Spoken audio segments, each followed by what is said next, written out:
Sayemontess, do not enter. All men to the gates, I ordered. Run, run, fast. Take your torches. Take your weapons and armor. Just go. Go now. Fire. We need fire in the pits. All of them. Sonia, please, go quickly with this torch. Light. We must have light. The rest of you beautiful women, I depend on you to help me protect Sayemontess.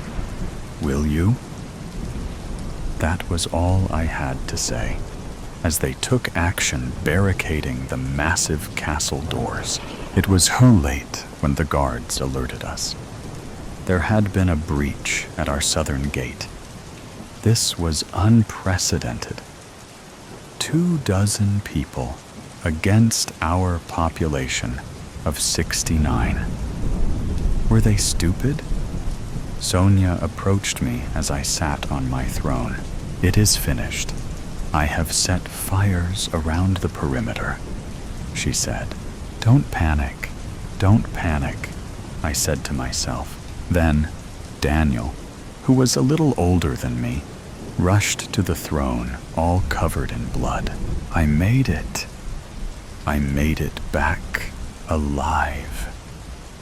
I had to see your face one last time, my great leader, cried poor Daniel.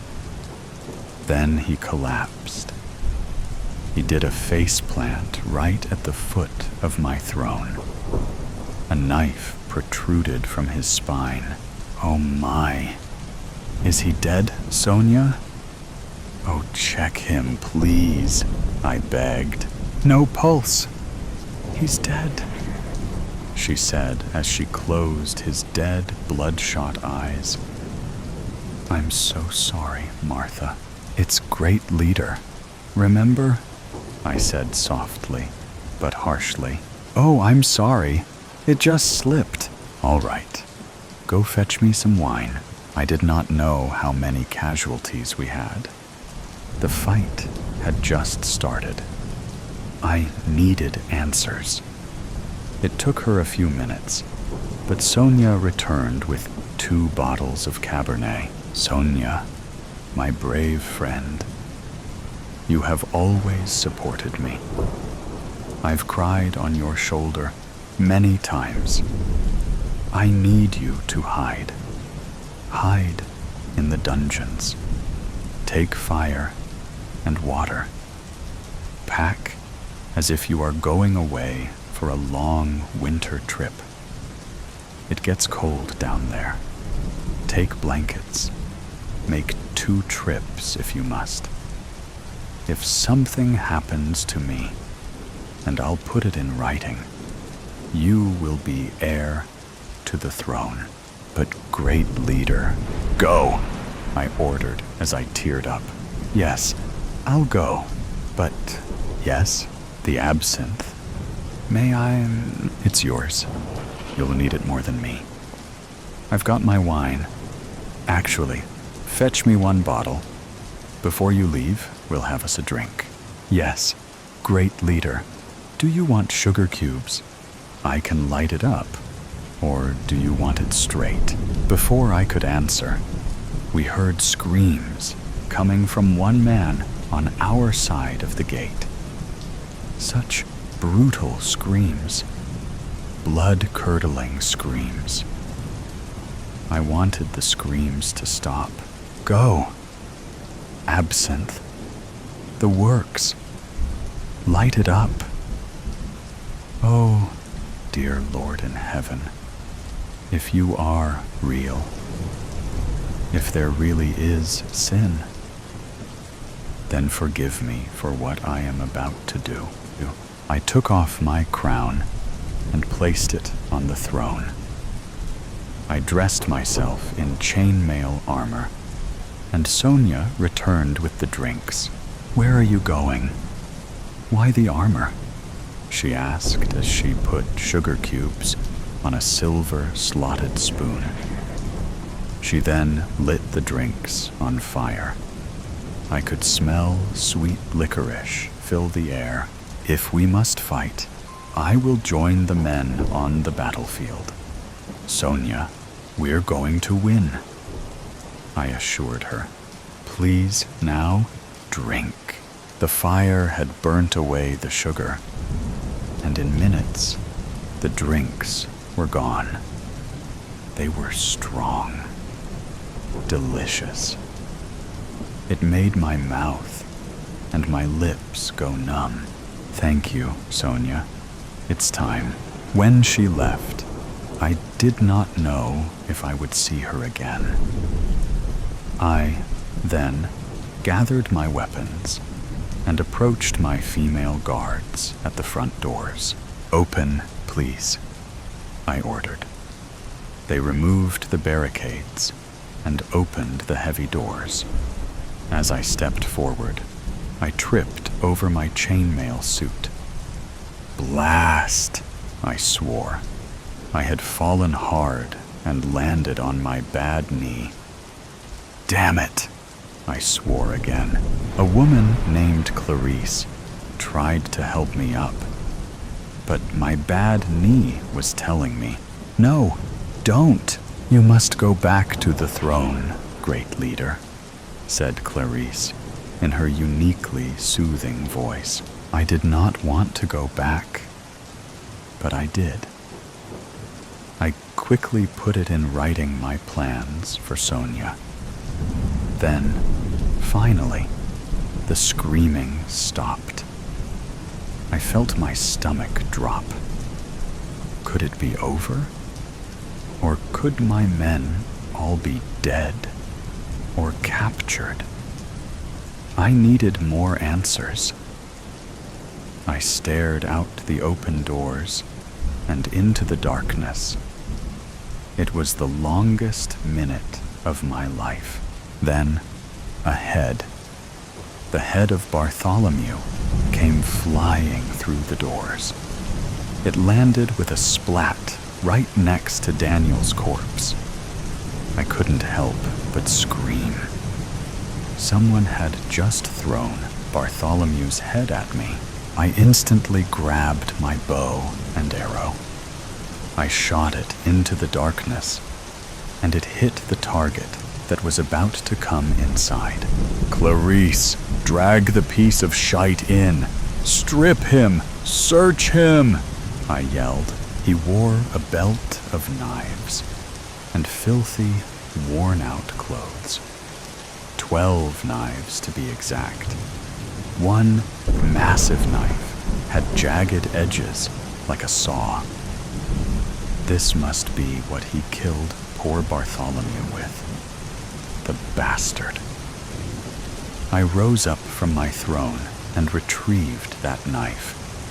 I approached the dead stranger, and I sawed off his right leg. How do you like that? Huh? How do you like that? I spat in his ugly face. I plunged the wicked knife deep into his throat, and when I pulled it out, blood sprayed out all over me and Clarice. Some women gasped, some cheered, some just stood in silence. I killed. My first killing and dismemberment. Now, who was going to be next? I waited. I waited for something to happen. The quiet. Oh, the quiet was killing me. Clarice took inventory of what the sick bastard possessed. She found a nice pocket watch, some pain pills. These will come in handy. A toothbrush, and a small, pure gold locket that had a small picture of an older woman. His mother, perhaps? But really? Who cared? I tore out the picture and walked out towards the closest fire pit. I ripped it in half and threw it into the fire. I laughed a little as I watched the woman in the picture vanish into ashes and smoke. I pocketed the locket and said to it, "You're in a better place, my new friend. I'm sure of it. I will protect you." Then I turned to the women who watched me from the doorway, as they were too afraid to step outside with me. "I will protect all of you. Tonight, we will have victory. I believe it. Do you believe me? We can take these common and dirty people." As I got closer to the women, I had them all huddle around me. I spoke as quietly as I could. "Here is what I'm thinking. We spread out around the fortress, stay close to the fire pits, as we shall light our arrows on fire and kill these common fuckers." Then it happened, and my heart just broke. An arrow flew right past me. It almost hit my head. A great assassination attempt. It hit Clarice in her left clavicle. She collapsed. "Spread out. Shields up," I screamed. "Don't panic. Don't panic," I whispered to myself. "No, don't." Then I heard one of the sweetest, most soft-spoken women you could ever meet. Beatrice scream. "I see them. They approach us from the south. Great leader, permission for us to light our arrows? Permission to set the skies ablaze? Women, guard your stations. Prepare yourselves for battle. Now light it up. Light up the sky. Aim."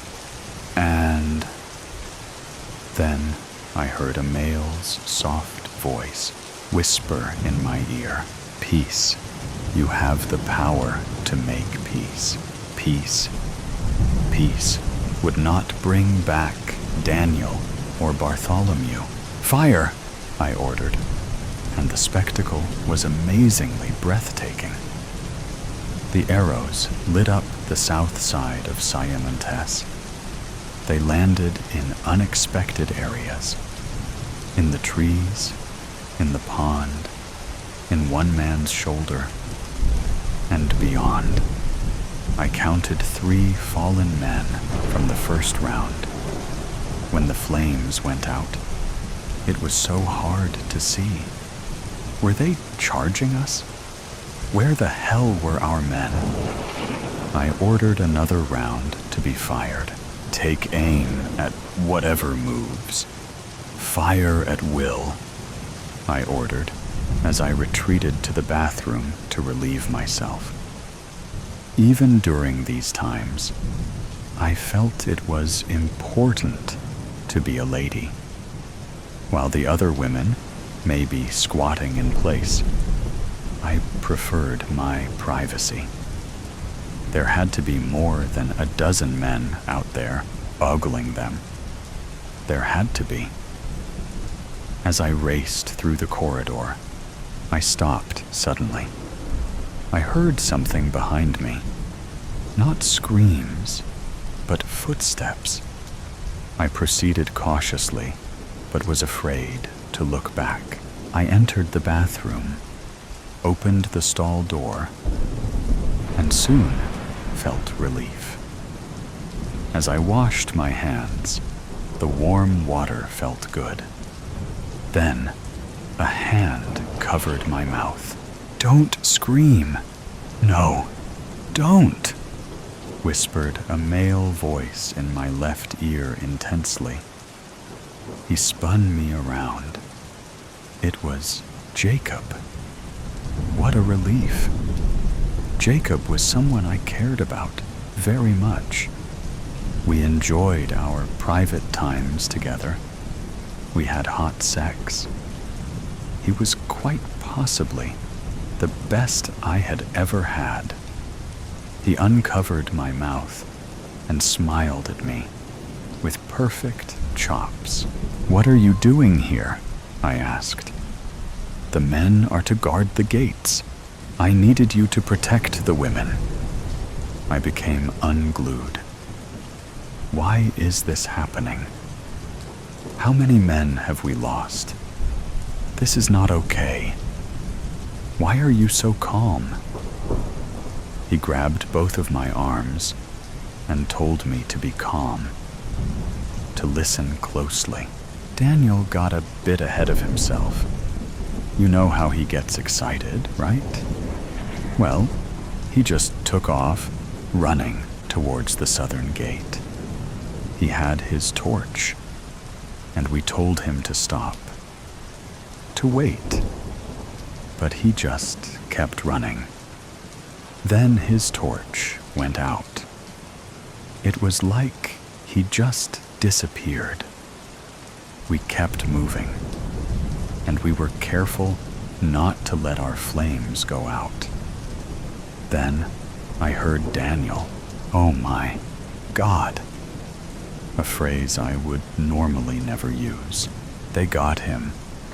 We regrouped and discussed if we should split up.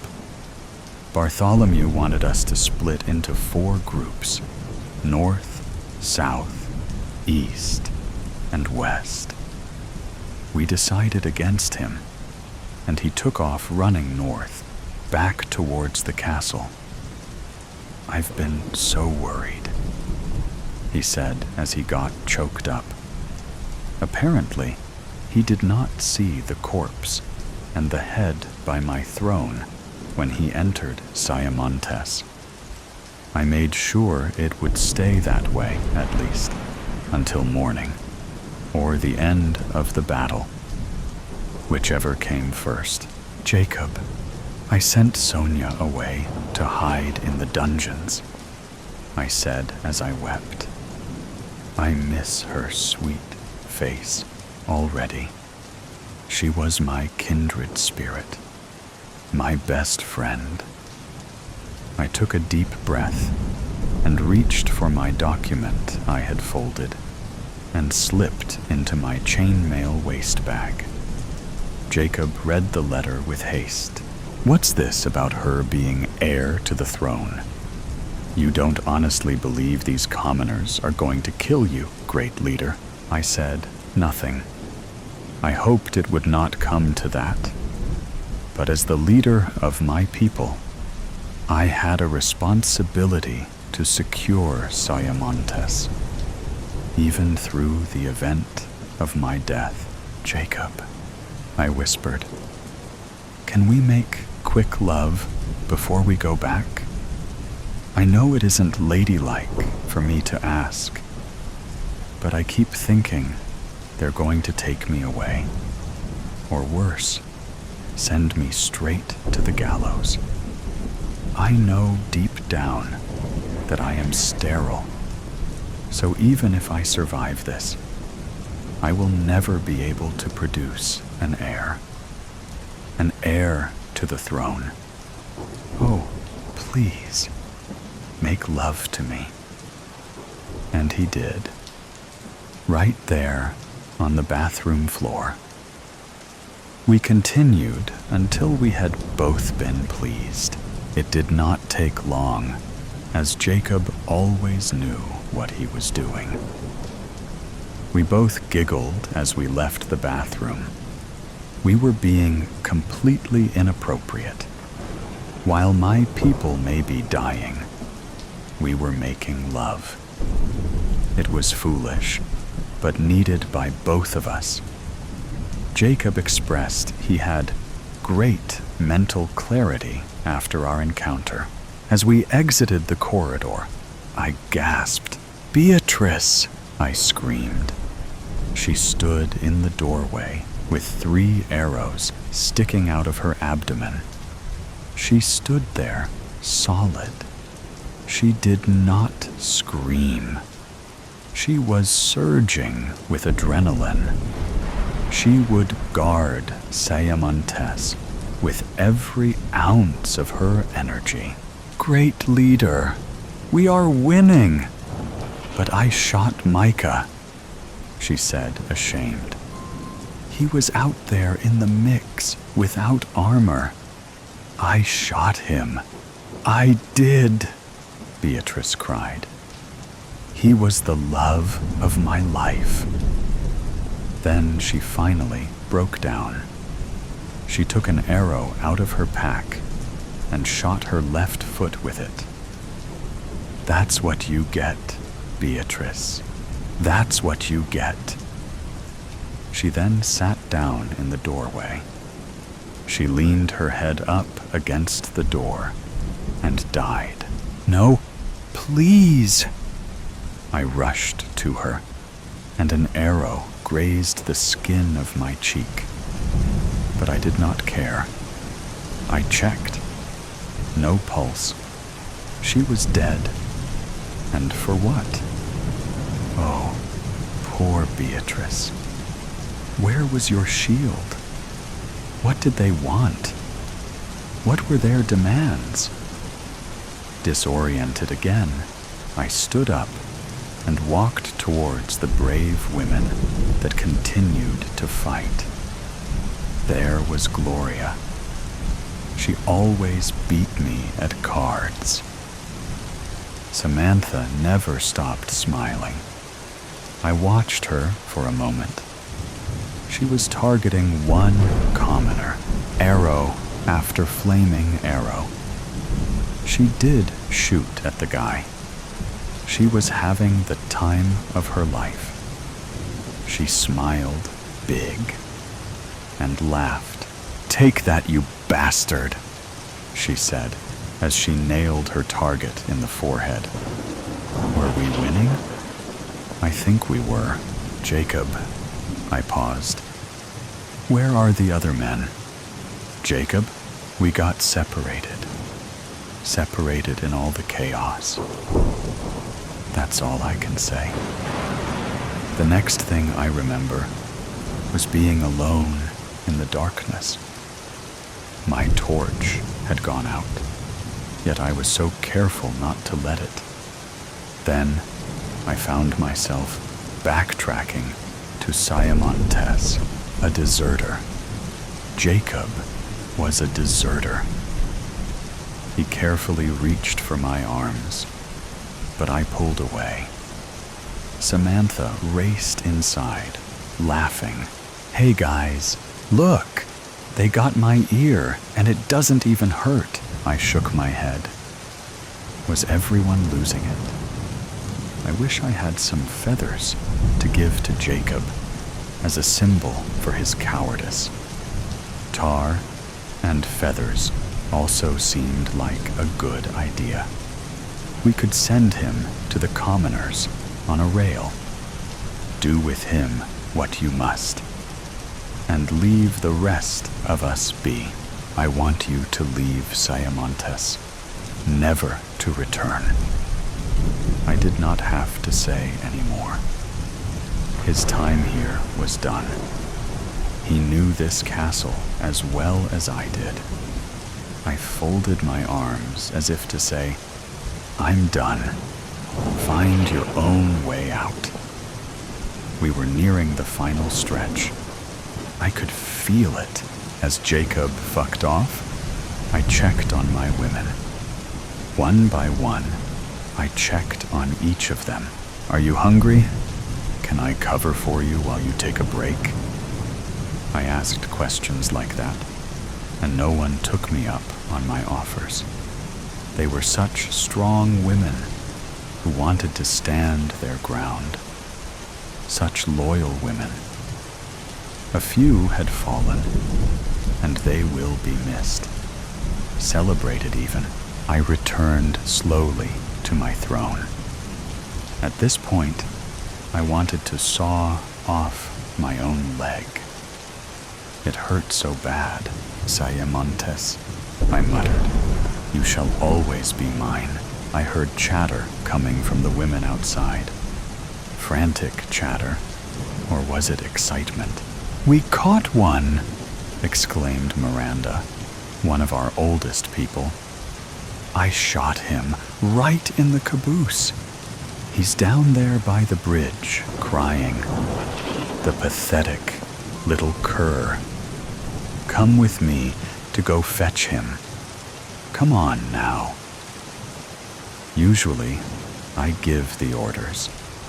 But when Miranda says to do something, you do it. She led me to the commoner. My heart raced as we approached with extreme caution.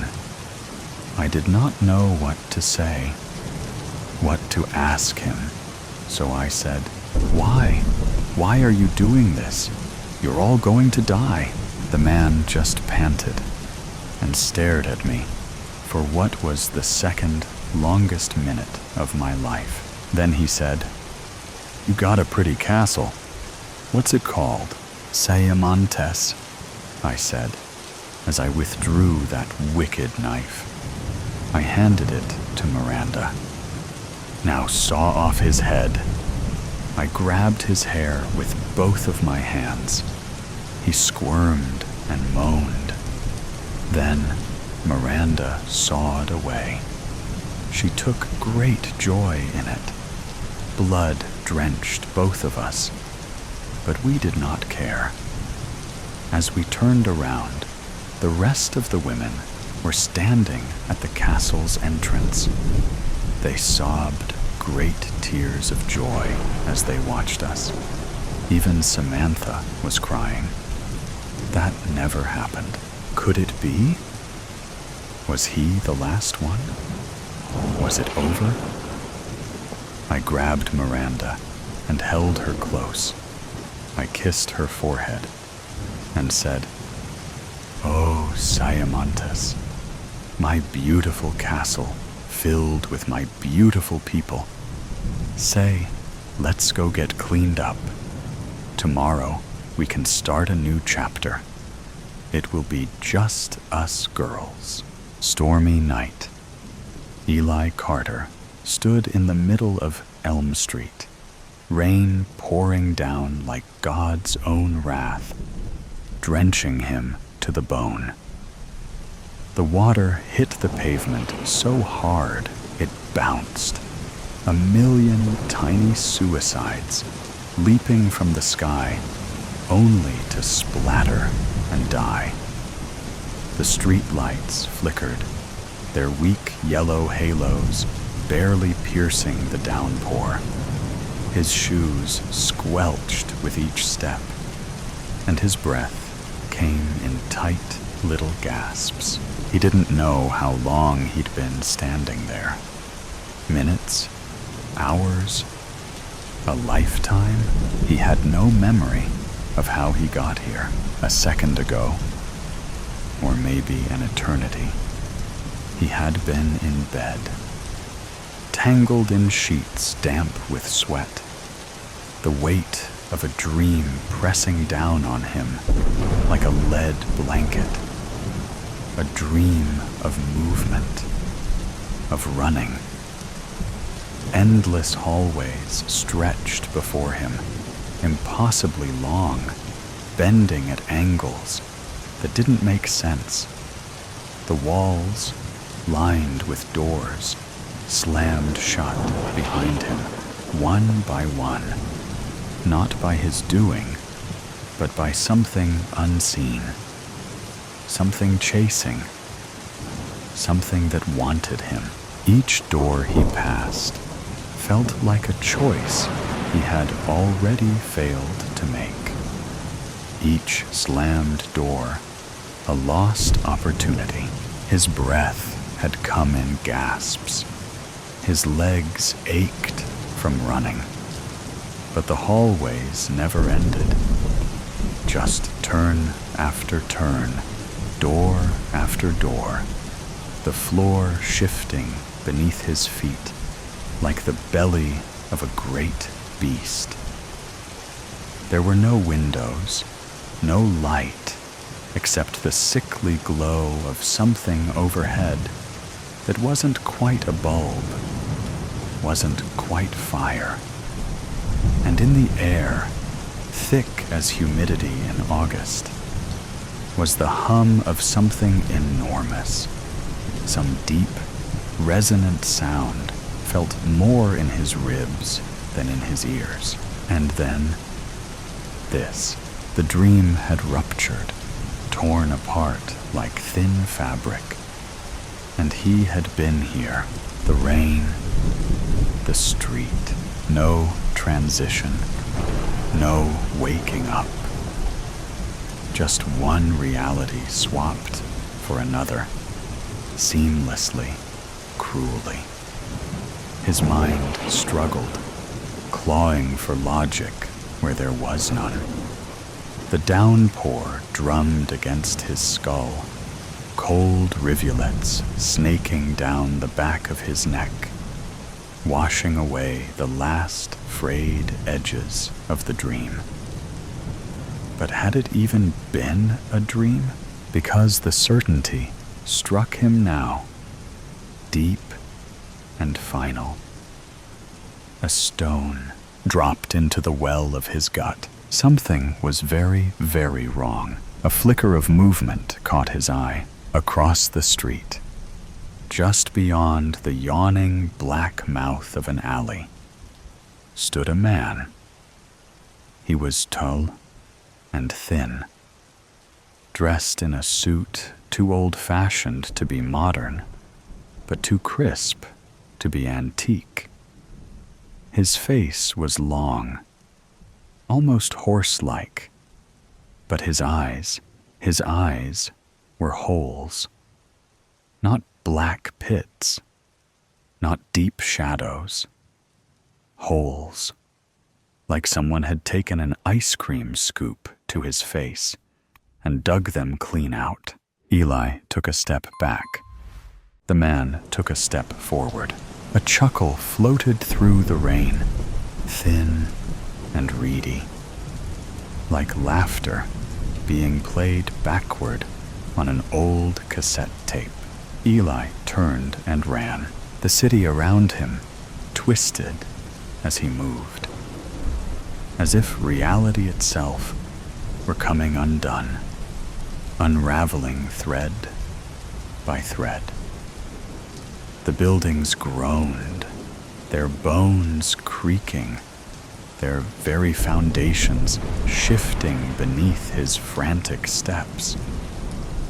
They leaned in, warping like softened candle wax left too close to a flame, their brick faces drooping, sagging, watching. Windows blinked, slow, reptilian, sluggishly adjusting their focus, black pupils contracting and expanding, as if deciding whether to acknowledge him or swallow him whole. The sidewalks rippled beneath him, no longer solid, but something uncertain, something alive. Each step sent out concentric rings through the puddles, distorting his reflection, his face melting, elongating, breaking apart into something unrecognizable. The street lamps flickered, their light stretching and warping, casting shadows where there should be none. Shadows that flickered and darted, mimicking his movements with a half-second delay, as if considering whether they should obey him or something else entirely. But he didn't stop. He couldn't stop. His feet pounded against the street, their rhythm desperate, breath hitching in his throat, like a song caught on a broken record. His lungs burned, his muscles screamed, but none of it mattered, because behind him, gaining, closing the distance with something worse than footsteps, was him. No sound, no breathing, just presence, heavy, dense, a gravity that pressed against the nape of Eli's neck, thick as storm clouds rolling in, the air charged with something unspeakable. His skin prickled, his instincts screamed, "Don't look back, don't look back." But something deep inside him, something ancient and terrified, already knew if he did, if he turned to see what followed, it would be the last thing he ever saw. He rounded a corner and slammed into something solid. A wall? No. A person. A woman. She was small, bird-like, with a sharp face and sharper eyes. Her raincoat was red, vivid, almost glowing against the gray world around them. She grabbed Eli by the shoulders, her fingers biting into his flesh like talons. "You need to wake up," she hissed. "I am awake." She shook her head. Not yet. A roar split the air behind him. Not a human sound. Not even an animal sound. A sound made of nightmare and hunger, of places that existed only in the deepest recesses of the brain. The places humans had long since forgotten how to fear. Eli turned. The man was closer now, his mouth stretching into an impossible grin, jagged teeth protruding like broken piano keys. The woman yanked Eli to the side, dragging him toward the nearest door. It wasn't there a second ago, but it was there now. A rusted metal thing, standing in the middle of the sidewalk, freestanding, no walls to frame it. She shoved it open and pulled him through. Everything flipped. Inside out. Upside down. Eli hit the ground hard, the breath leaving his lungs in a rush. He rolled onto his back, staring at the ceiling of his bedroom. The rain was gone. The city was gone. The woman gone. He was lying in his own bed, tangled in sweat-drenched sheets, the room bathed in the cold glow of his alarm clock. 3:47 a.m. A dream. Just a dream. He sat up, rubbing his face.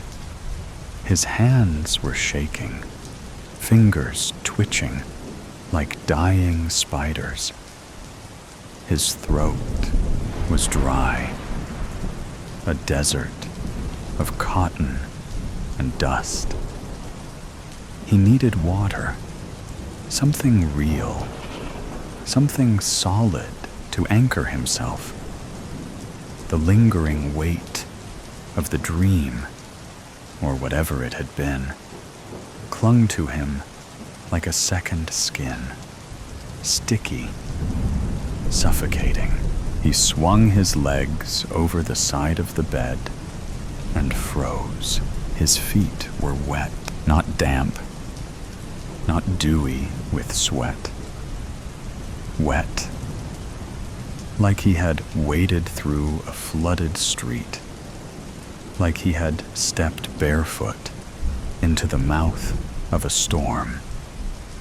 His pajama pants clung to his calves, the fabric sodden and heavy, waterlogged with something that smelled faintly of earth and rot.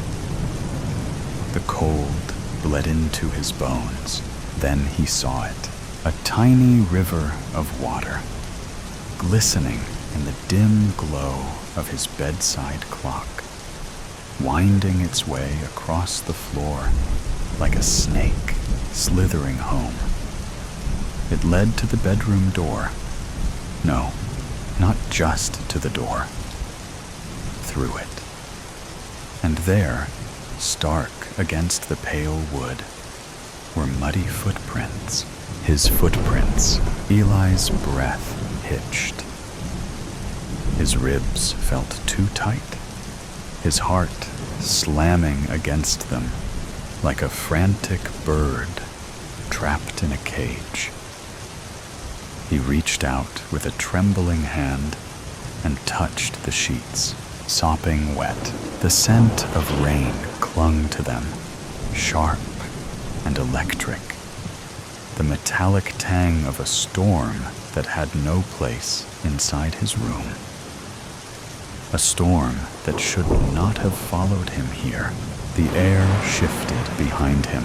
The closet door creaked. The sound slow and deliberate, like a sigh from something old and waiting. The shadows inside it gaped, thick and hungry, and then, oh God, then from the darkness came a chuckle, thin, reedy, a sound that knew him. In the name of the park, they say you never really know what someone is like. Not truly. Life has a funny way of showing you. Coincidences, they call them. Those little twists of fate that seem too good to be true. Like how, just as the park started filling up with the wrong kinds of people, they all began to disappear, one by one. Strange, isn't it? I've lived here for decades, in this little house with its flower boxes and its white shutters, watching the seasons change, watching the people come and go at the park across the street. For so long, the park was perfect. Flowers bloomed each spring, and the trees provided shade for the frolicking that took place under them. The good people were always there, the ones who respected it. There was Mrs. Calloway, who had walked her poodle, Franz, at the same time every morning for 20 years. There was George, the retired schoolteacher, who read his newspaper on the same bench while sipping his thermos of coffee. The mothers with their strollers, the elderly couples arm in arm, the joggers who nodded politely as they passed. These were my people. But then the bad ones came. First, it was the teenagers, those little delinquents with their cigarettes and their loud music, loitering around the swings, leaving their garbage behind. They carved their nonsense into the benches, foul words that I won't repeat, marking their territory like stray dogs. I scolded them at first, wagging my finger, telling them they should be ashamed. They only laughed. They had no respect for anything. Not for me, not for the park, not for the memories of the good people who had been there before them. But they weren't laughing for long. Then came the couple. The awful couple who would play disc golf and argue the entire time. He was a burly man with a voice like a fehorn, and she was a waifish thing, shrill and unrelenting like a bird. They didn't just argue, they screamed, and I even think they smoked marijuana. I would try to enjoy my walks, but their voices would pierce through the trees, ruining everything. Clem, Ollie, and Marcus, my Yorkies, would cower in fear as they approached us. It was always about money, or about some other woman, or about how she was ungrateful. And he was a brute. She used much more colorful language. The sound of their discs clattering against metal mixed with their venomous words, polluting the air. Their presence felt like a stain on what should have been a sanctuary, a place of peace. I could almost hear the park groaning under their weight. And then there were the worst ones of all. The dealers. I noticed them sneaking into the park, lurking by the back benches where the trees grew thickest. They wore hoodies, their eyes darting around as they exchanged small bags for crumpled bills. I knew exactly what was happening. I'd seen enough crime reports to recognize the signs, and to think they were doing this when there were children and teenagers in the vicinity. The neighborhood wasn't safe anymore.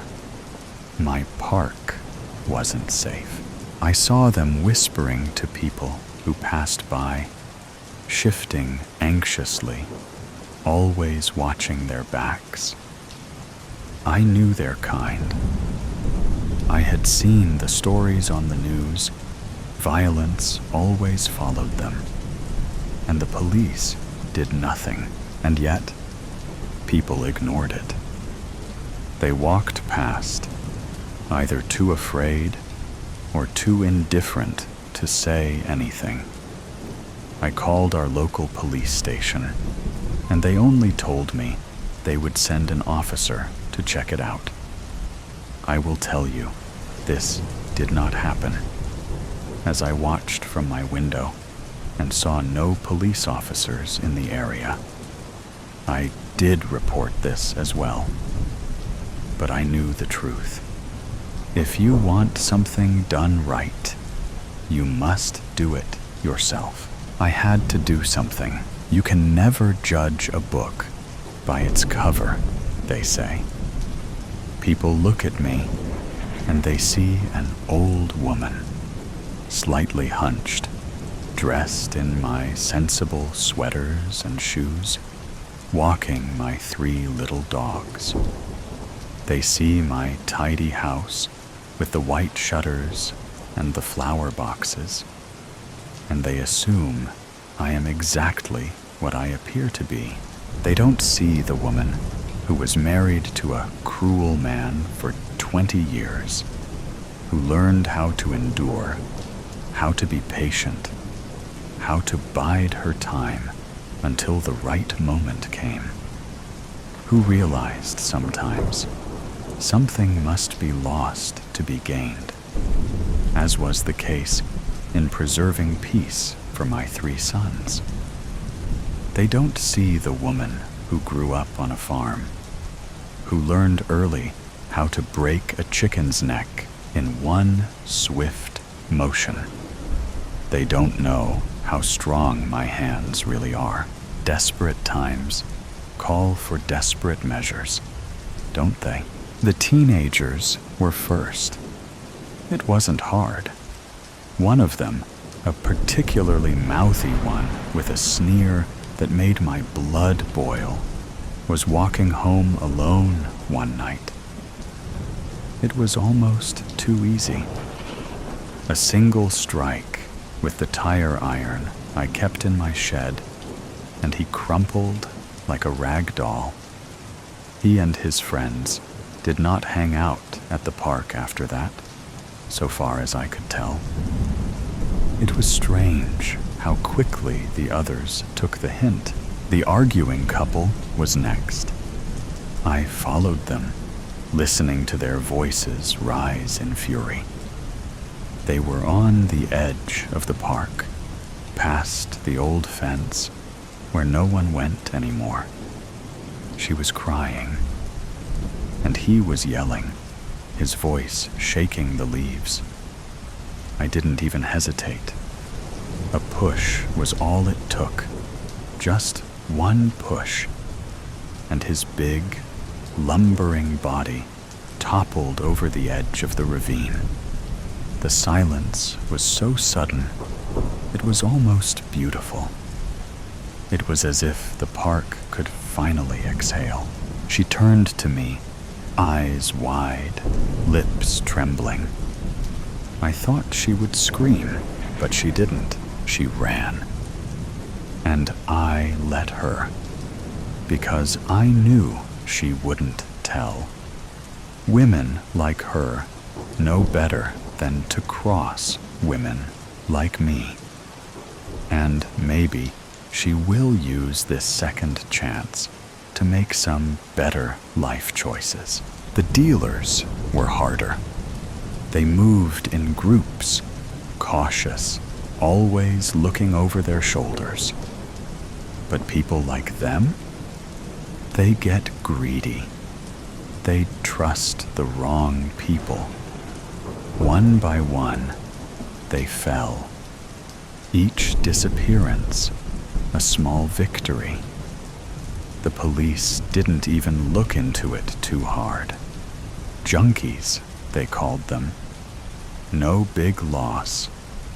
I made sure they disappeared quietly. A little patience, a little careful planning. No one questioned it. You wouldn't suspect I could even be capable of these deeds. The park is quiet now. The good people have returned, along with the lilac blooms and the koi fish in the pond. Mrs. Calloway walks Franz without fear. George reads his paper in peace. The mothers push their strollers without looking over their shoulders. Their babies have grown and play freely on the park equipment without having to read rubbish. Soon, a new batch of these little lambs will be springing about. The joggers smile again. It's so nice that the park has cleaned up, they say. Feels safe again. Isn't it amazing that all those rough types just stopped coming here? I wonder what happened. Mrs. Calloway mentioned yesterday, as we paused to dispose of our dog droppings before exiting the park. I smile back, but then, just as we step onto the sidewalk, I notice something. A new teenager sitting on the swings, head down, hoodie pulled tight, just sitting, watching.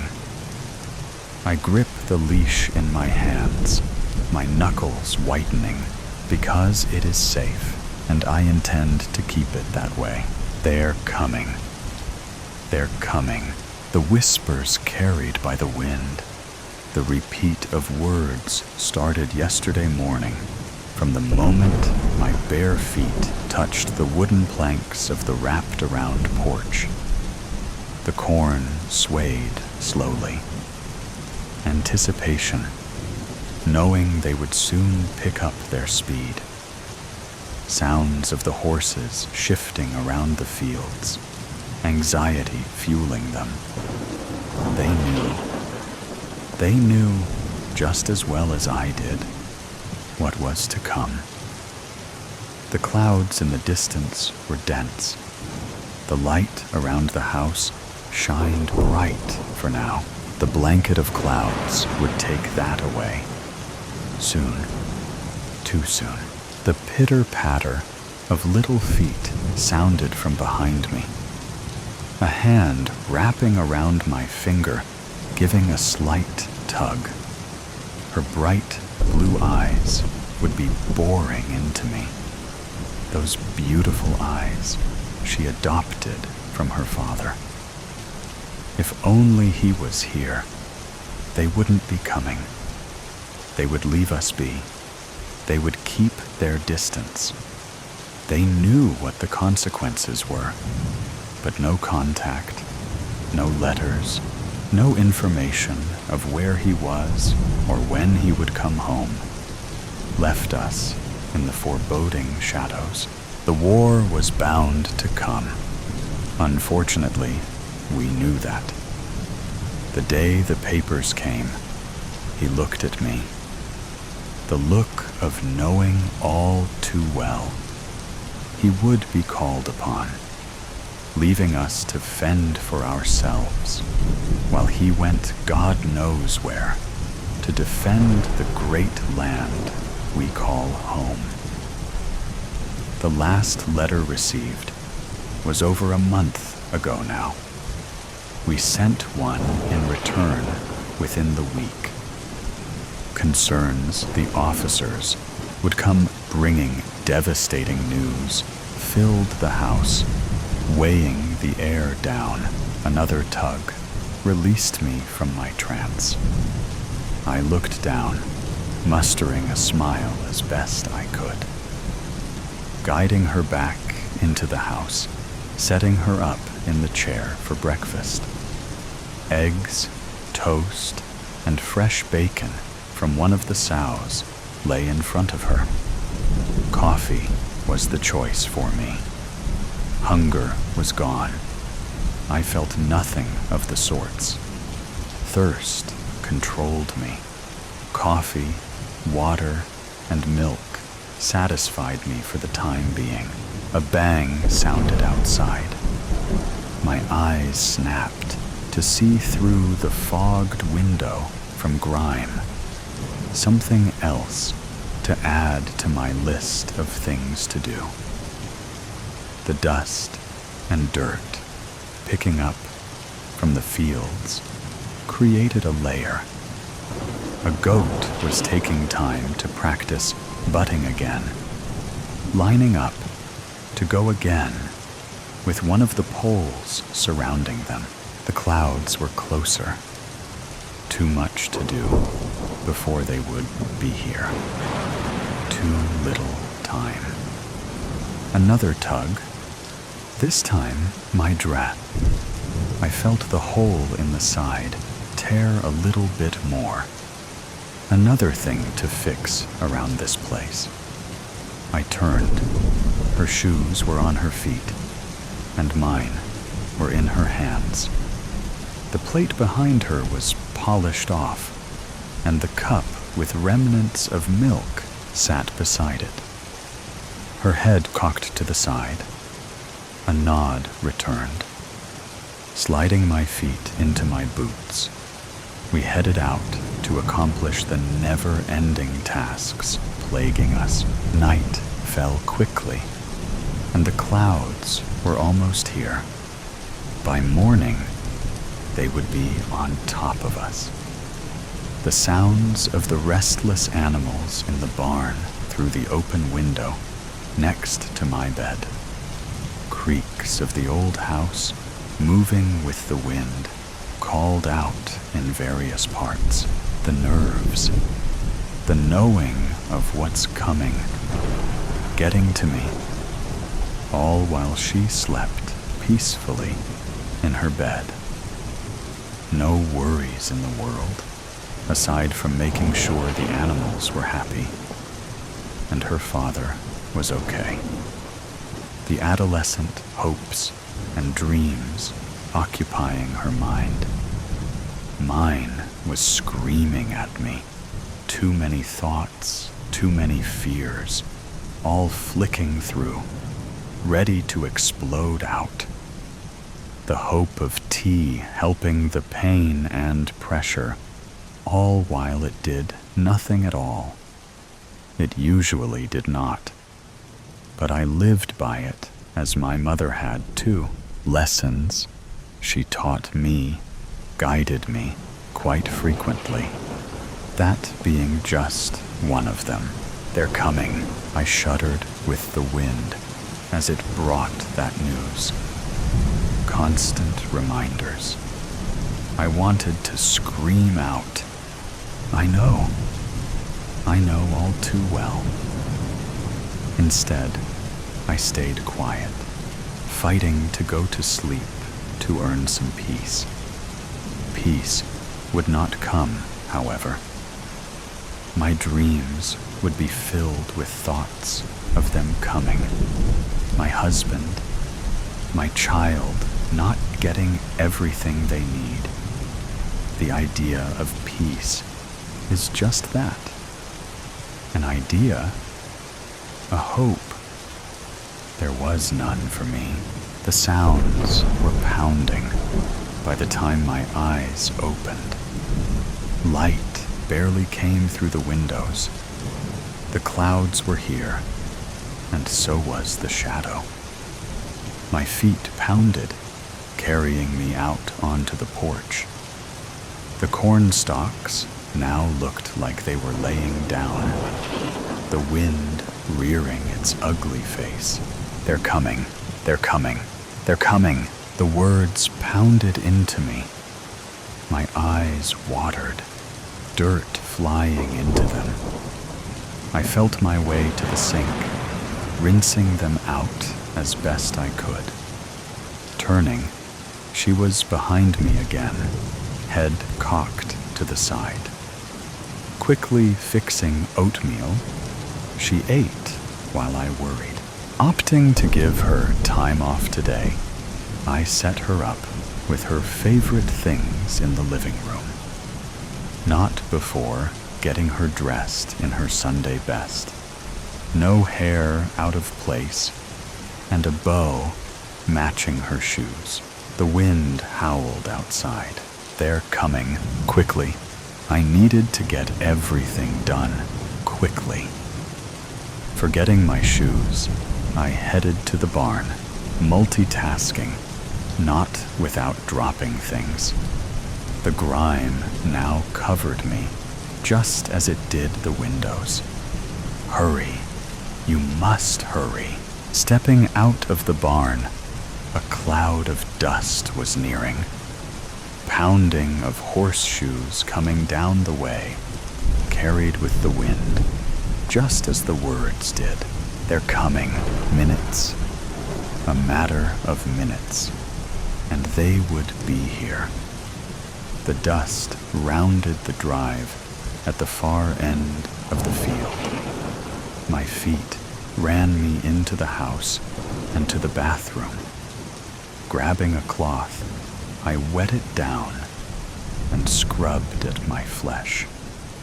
The grime coming off. Slowly it felt. I was running out of time. Finally, getting the last mark off, I put my Sunday best on, running my fingers through my hair. Standing in the doorway, she was beside me, watching the cloud of dust get closer. They're coming. The wind howled again. They're coming. The hunger, it happened overnight. One evening, the whole world was bathed in the rich hues of a setting sun. The sky painted in oranges and purples. The next morning, everything had turned gray. Not just dull or faded, color itself was gone. The trees, flowers, ocean, even people's skin and eyes had become mere variations of black, white, and gray. It was if reality had been drained, leaving behind a lifeless, monochrome wasteland. At first, scientists tried to explain it as some anomaly in human vision, a mass hallucination, an unknown pollutant in the air. But when they dissected plants and animals, their tissues were colorless at a molecular level. Screens, paintings, dyes, nothing could produce a single shade beyond the grayscale spectrum. Then, people started disappearing. It wasn't like normal vanishing. There were no signs of struggle, No footprints leading away. One moment someone was there, and the next, gone, like they had been erased from existence. The only thing left behind was a faint, smudged shadow on the ground, as though they had begun to dissolve before vanishing entirely. Escher had been watching it happen for weeks. He kept a notebook where he marked every missing person in his town, tracking patterns, trying to make sense of it all. At first, the patterns were unclear, just a slow trickle of missing people. The painters, the poets, the dreamers, those who had dared to whisper about color, to grieve its absence, were the first to go. Then, it was the children who still dreamed in color, their small voices describing the impossible. A sky that wasn't gray, a sun that burned gold. Each one disappeared without a sound, leaving behind nothing but that eerie, smudged shadow. Now, Escher could feel it watching him, lingering just at the edge of his vision, a weight in the air that pressed against his skull, cold fingers at the nape of his neck. The more he thought about color, the stronger it became, like a slow, suffocating whisper wrapping around his mind. He had a theory, but it curdled in his stomach like rot. What if whatever took the color away was still here? And what if it didn't want anyone to remember what had been lost? Escher kept his theory to himself. He had seen too many people vanish after speaking too freely. But in the quiet of his apartment, under a single flickering bulb, he scrawled his thoughts into his notebook, pressing the pencil so hard against the paper that the tip snapped. That night, sleep came in restless waves. Dreams of golden sunrise, of green forests and sapphire oceans, flickered behind his closed eyelids. Something else lurked there too, a whispering void pressing at the edges of his vision, a presence that noticed him. He woke with a start, heart pounding. The bulb above him flickered more erratically now, casting sharp, jumping shadows across the walls. Then he saw it. A smudge, one of those gray stains on the floor near his desk. It hadn't been there before. It looked like the others, the ones left behind by the vanished. But he was still here. Escher reached out a shaking hand, brushing his fingers over the smudge. Ice shot up his arm. His breath hitched, his vision wavered, and for a split second, he saw something, a figure, a shifting mass of darkness standing in the corner of his room, featureless, faceless, but watching him, waiting. The moment passed, and he yanked his hand away. The thing was gone, but he knew it had been real. He flipped open his notebook with trembling fingers. If he was right, he had limited time before it came for him. He needed answers. Somewhere out there, someone knew the truth. Someone who was still alive. Escher didn't sleep again that night. He sat at his desk, staring at the smudge on his floor, waiting for it to move. It didn't, but something else did. A creak in the hallway. Slow, deliberate, his breath hitched. He lived alone. The sound came again, closer this time. A dragging shuffle, like bare feet sliding across wooden floors. Escher reached for the nearest object, a rusted letter opener. Pathetic, but it was something. He moved toward the door, silent, his pulse slamming against his ribs. He pressed his ear against the wood. Nothing. Then a whisper. Not words, just a sound. Something wrong.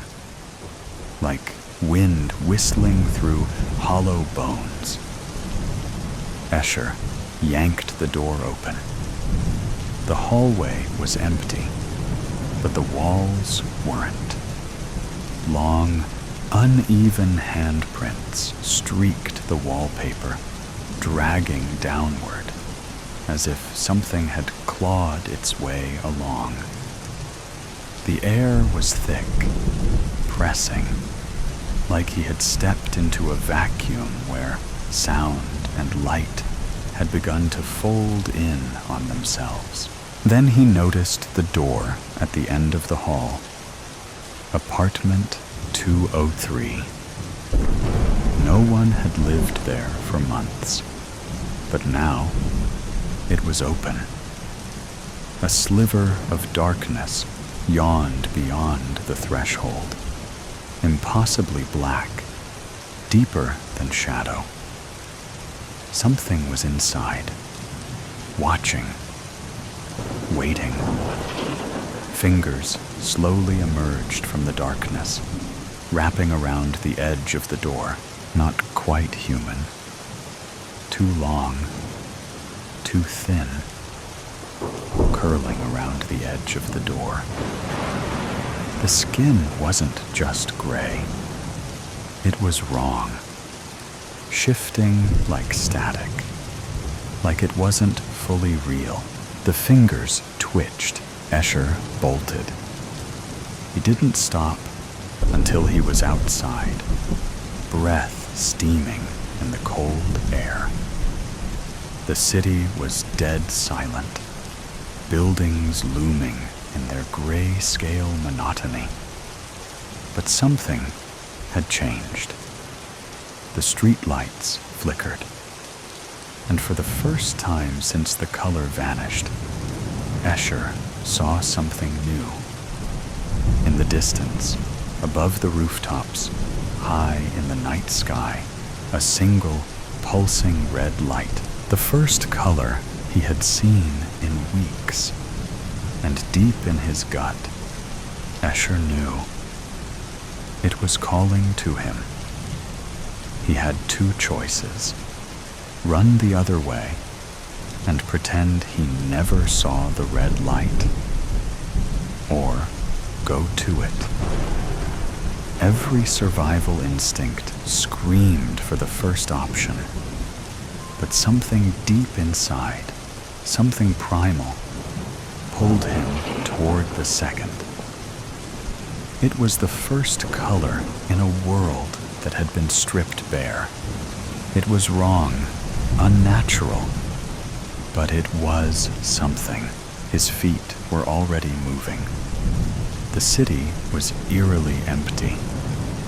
Cars abandoned at intersections, their windshields coated in dust. Storefronts remained open, shelves half-stocked, as if people had simply walked away from their lives.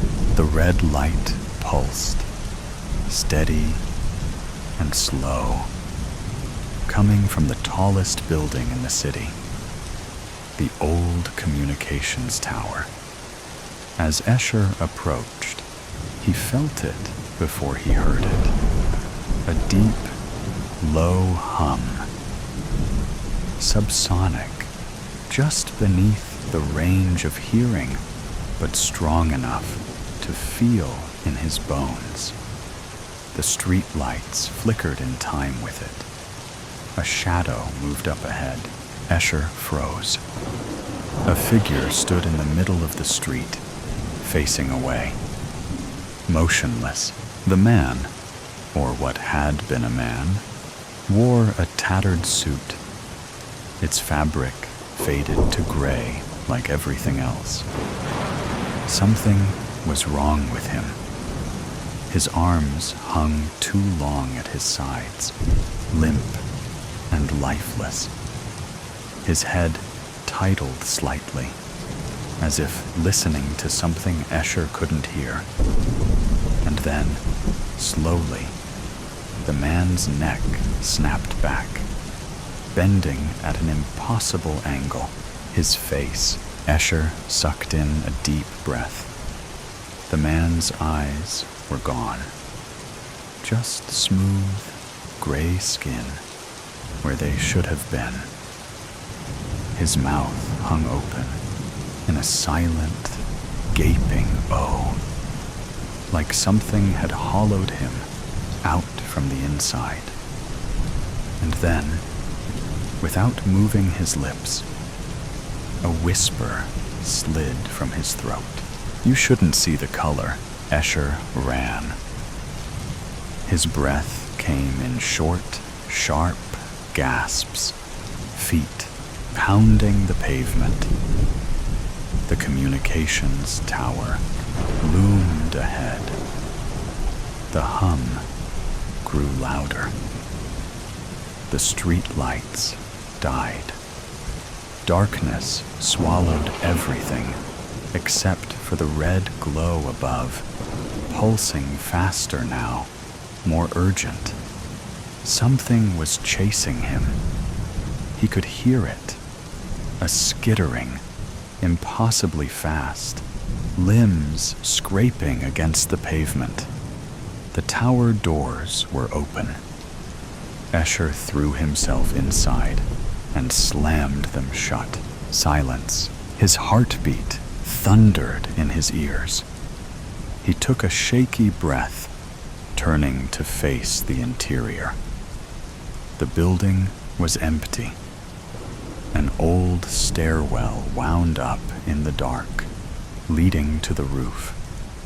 The red glow pulsed from above. There was a voice. Not from behind the door, not the stairwell, but from inside the room. A whisper, slithering through the air like a breath against his ear. You were not supposed to remember, Escher finally realized. The red light hadn't been calling him. It had been warning him. He turned slowly, his breath shallow. The room was empty, but the whisper had been right next to him. The red light pulsed above, faster now. Urgent. He forced himself forward, gripping the stairwell railing. He had to reach the top. He had to see whatever was waiting for him. The climb was endless. The hum grew louder, vibrating through the walls. His vision swam, his skin prickling, like something unseen was brushing against him. The climb ended at a door, rusty, slightly ajar. Beyond it, the red glow bled into the darkness. Escher pushed it open. He walked out onto the roof. The city stretched out below, dead and colorless. At the center of it all, perched on the tower's antenna, like a grotesque, broken thing, whatever it was not a machine. It was alive, a shifting, writhing mass, its surface pulsing with sickly veins of red light. It had no defined shape, no eyes or mouth, just an undulating, wet mass of twisting tendrils, each one ending in something horrifying. Faces, not full heads, just faces, half-formed, stretched, and distorting, mouths open in silent screams. They flickered in and out of existence, as if trapped. Escher knew, deep in his bones, these were the ones who had vanished. Not erased, not destroyed, absorbed. His stomach twisted, and his knees nearly gave out. The red light flared, and suddenly he remembered. The color hadn't been taken. It had been consumed, and the thing was still hungry. A shadow loomed from behind him. Escher turned just in time to see the eyeless man from the street standing in the doorway. But he was different now. His face was melting, the edges smearing like wet charcoal, his features slipping away. The man took a step forward, then another, and with each step, his body blurred, losing detail, like he was being erased in real time. "Join us," the voices whispered. Escher staggered back. The fleshy mass of faces quivered, responding to the movement, its tendrils stretching toward him. The eyeless man, if he even was a man anymore, took another step forward. His form blurred, warping like wet ink, his face melting away completely. Escher tried to run, but something grabbed his ankle. Ice shot up his leg as a tendril snaked up his calf.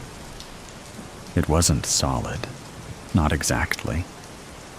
It was like touching static, buzzing, shifting, eating away at him the moment it made contact. A dark gray substance was oozing out of his skin like ink in water. He kicked, thrashed, clawed at the rooftop, but it was pulling him in. More tendrils lashed out, latching onto his arm, his torso, his face, cold, deep, endless. His vision swam. Shadows moved at the edges of his sight. His skin tingled as something deeper than pain rippled through him, like he was being unraveled. The voices rose in a distorted, guttural chorus. "Join us," Escher gasped. And for the briefest moment, he saw everything. Not just the city, not just the rooftop.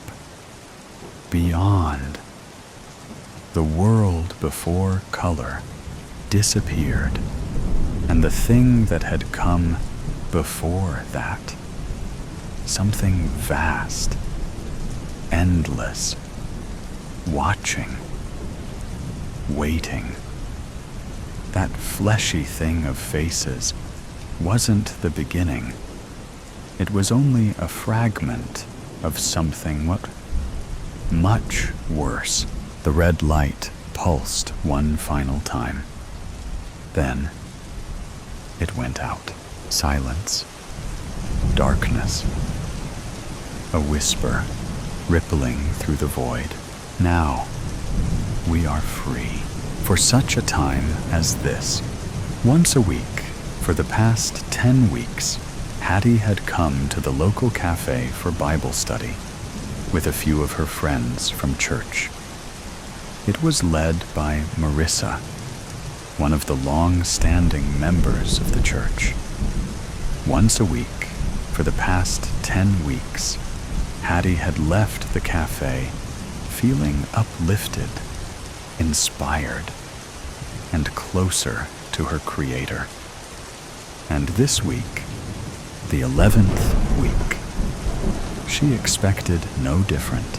Uplifting music wafted through the speakers, mixing with the sounds of dishes clanking and milk frothing behind the counter. The familiar noise was music to Hattie's ears as she entered the coffee shop. "Hattie!" Carmen squealed, beckoning Hattie over from the door. "Coffee's on me today. I got you your usual." Hattie smiled.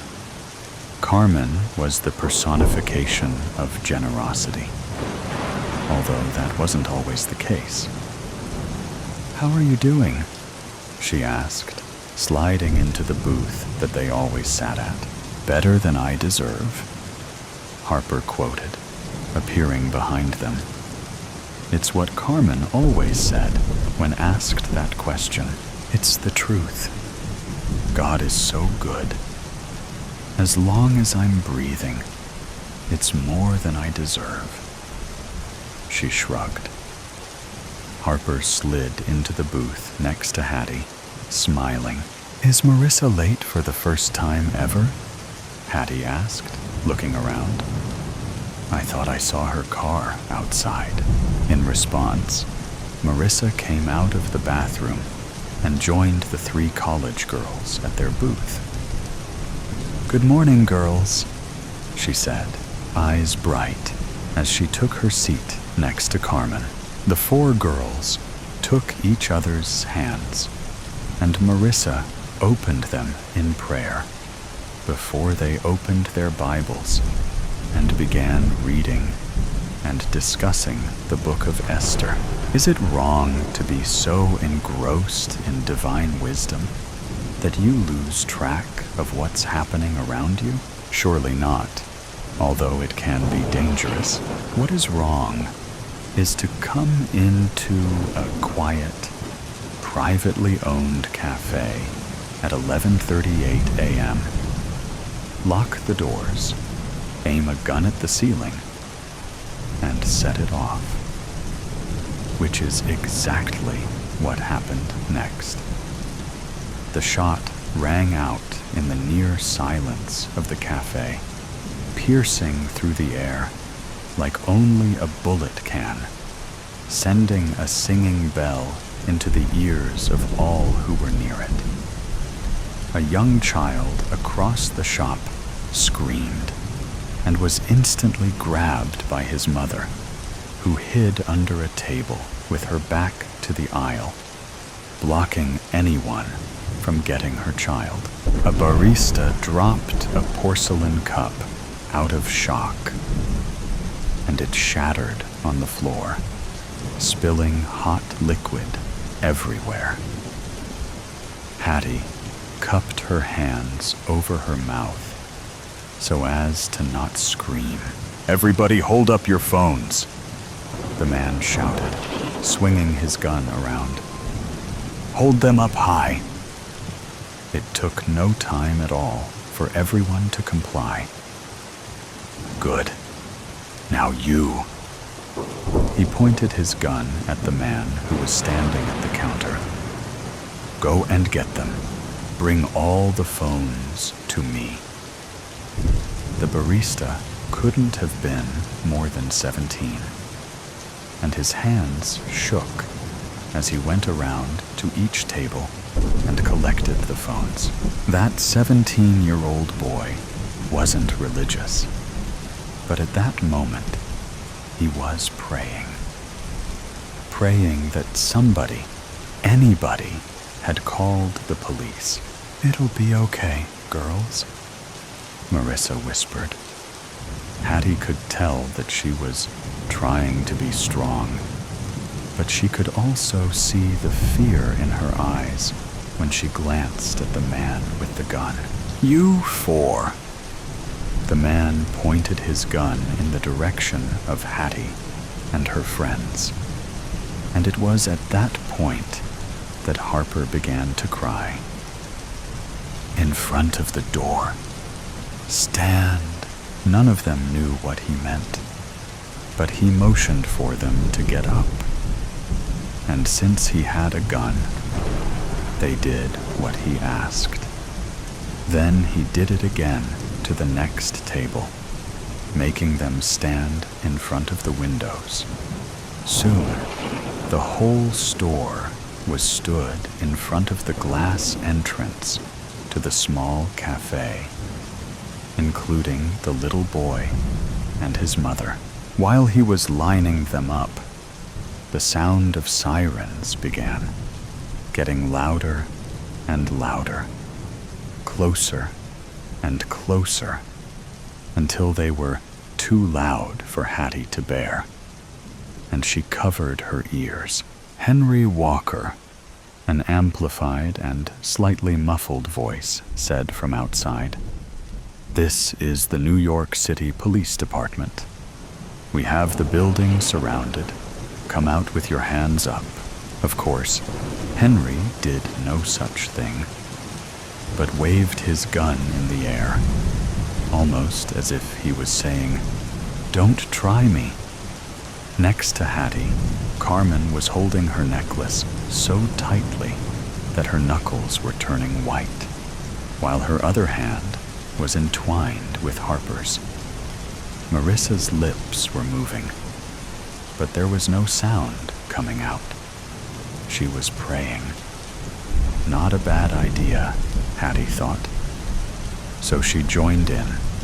She closed her eyes and began to pray.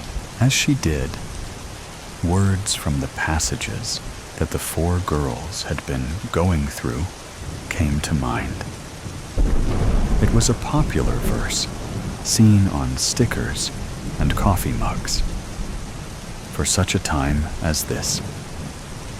Of course, the full verse was a bit more convicting, but that's the part that rang through Hattie's young mind as the minutes turned into hours. There was a clock on the wall behind the shop counter, and it served as a reminder of just how long these people had been standing here. 2:30, 3 hours, and the police had done nothing. "Why aren't they just coming in?" someone asked to Hattie's left. "We're blocking the door. They no doubt have a sniper on the roof, waiting to take the shot. But they can't, because they might hit one of us," she responded, her voice low. It had been too long standing here. She didn't want to do this, but she had put it off long enough. She took a deep breath, in and out. It always brought her peace, ever since she read that the name Yahweh was originally written without any vowels, and that in every breath you could hear it being said. Once she took a deep breath, she stepped forward, just a little bit. "What are you doing?"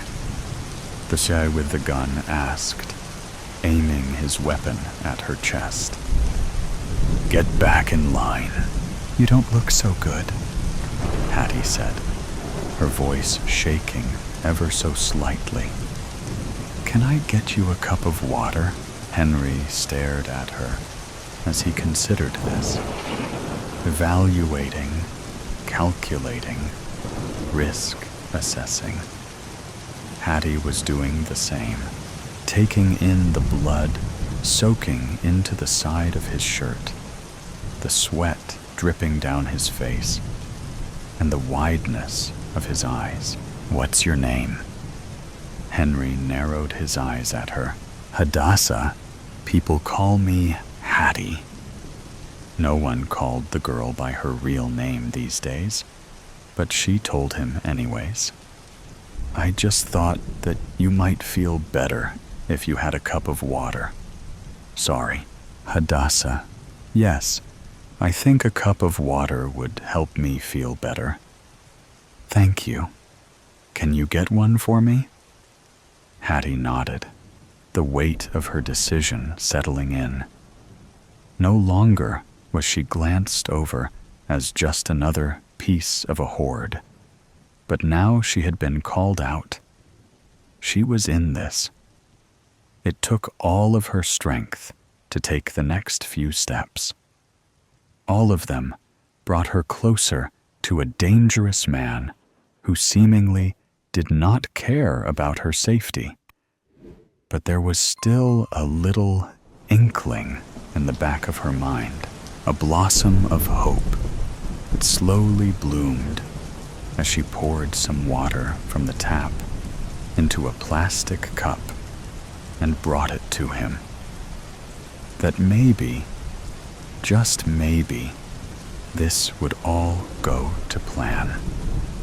Hope that they would all make it out of this alive.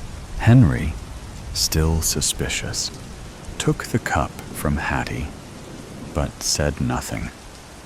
She looked back toward the front window, at all the other customers who were looking at her like a madman. Everyone watched with a sort of anticipation as he drank the entire cup greedily. "I need more, please, Hadassah." He handed the cup back to Hattie, and she filled it again and then gave it back.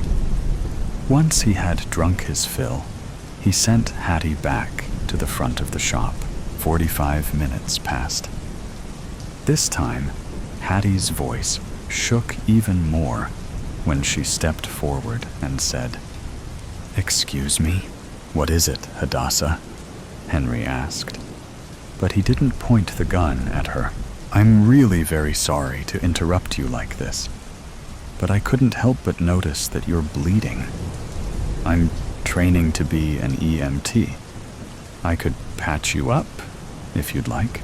Now, if it had been almost any other person in the cafe who asked this, they would have been turned down. But Hattie had somehow managed to find favor in the eyes of this man, and therefore he nodded, beckoning her forward for the second time. "The first aid kit is behind the counter," Hattie said, pointing. He allowed her to go and get it, and when she had, the two of them sat down at one of the tables and got to work, while Hattie cut his shirt open so she could clean the wound and examine it. Henry kept his gun trained on the front of the store so that no one would try to escape while he was inconvenienced. "You've been kind to me, Hadassah." "Why?" Henry asked. Hattie pushed her glasses up with the back of her wrist. "I don't think that you're a very bad person. I think that sometimes people get mixed up in bad things. Things that grab a hold of them and try to drag them down into the depths of darkness. Sometimes, when something's got a hold of someone, they can't get out on their own. Sometimes, we need to lend a hand to those who are wrestling with evil." "And what if I really am a bad person?" Henry responded. "Well, then, that would make all of us. But there's a difference between a bad person and a bad person who's trying to be better. Hattie threaded some string on a surgical needle.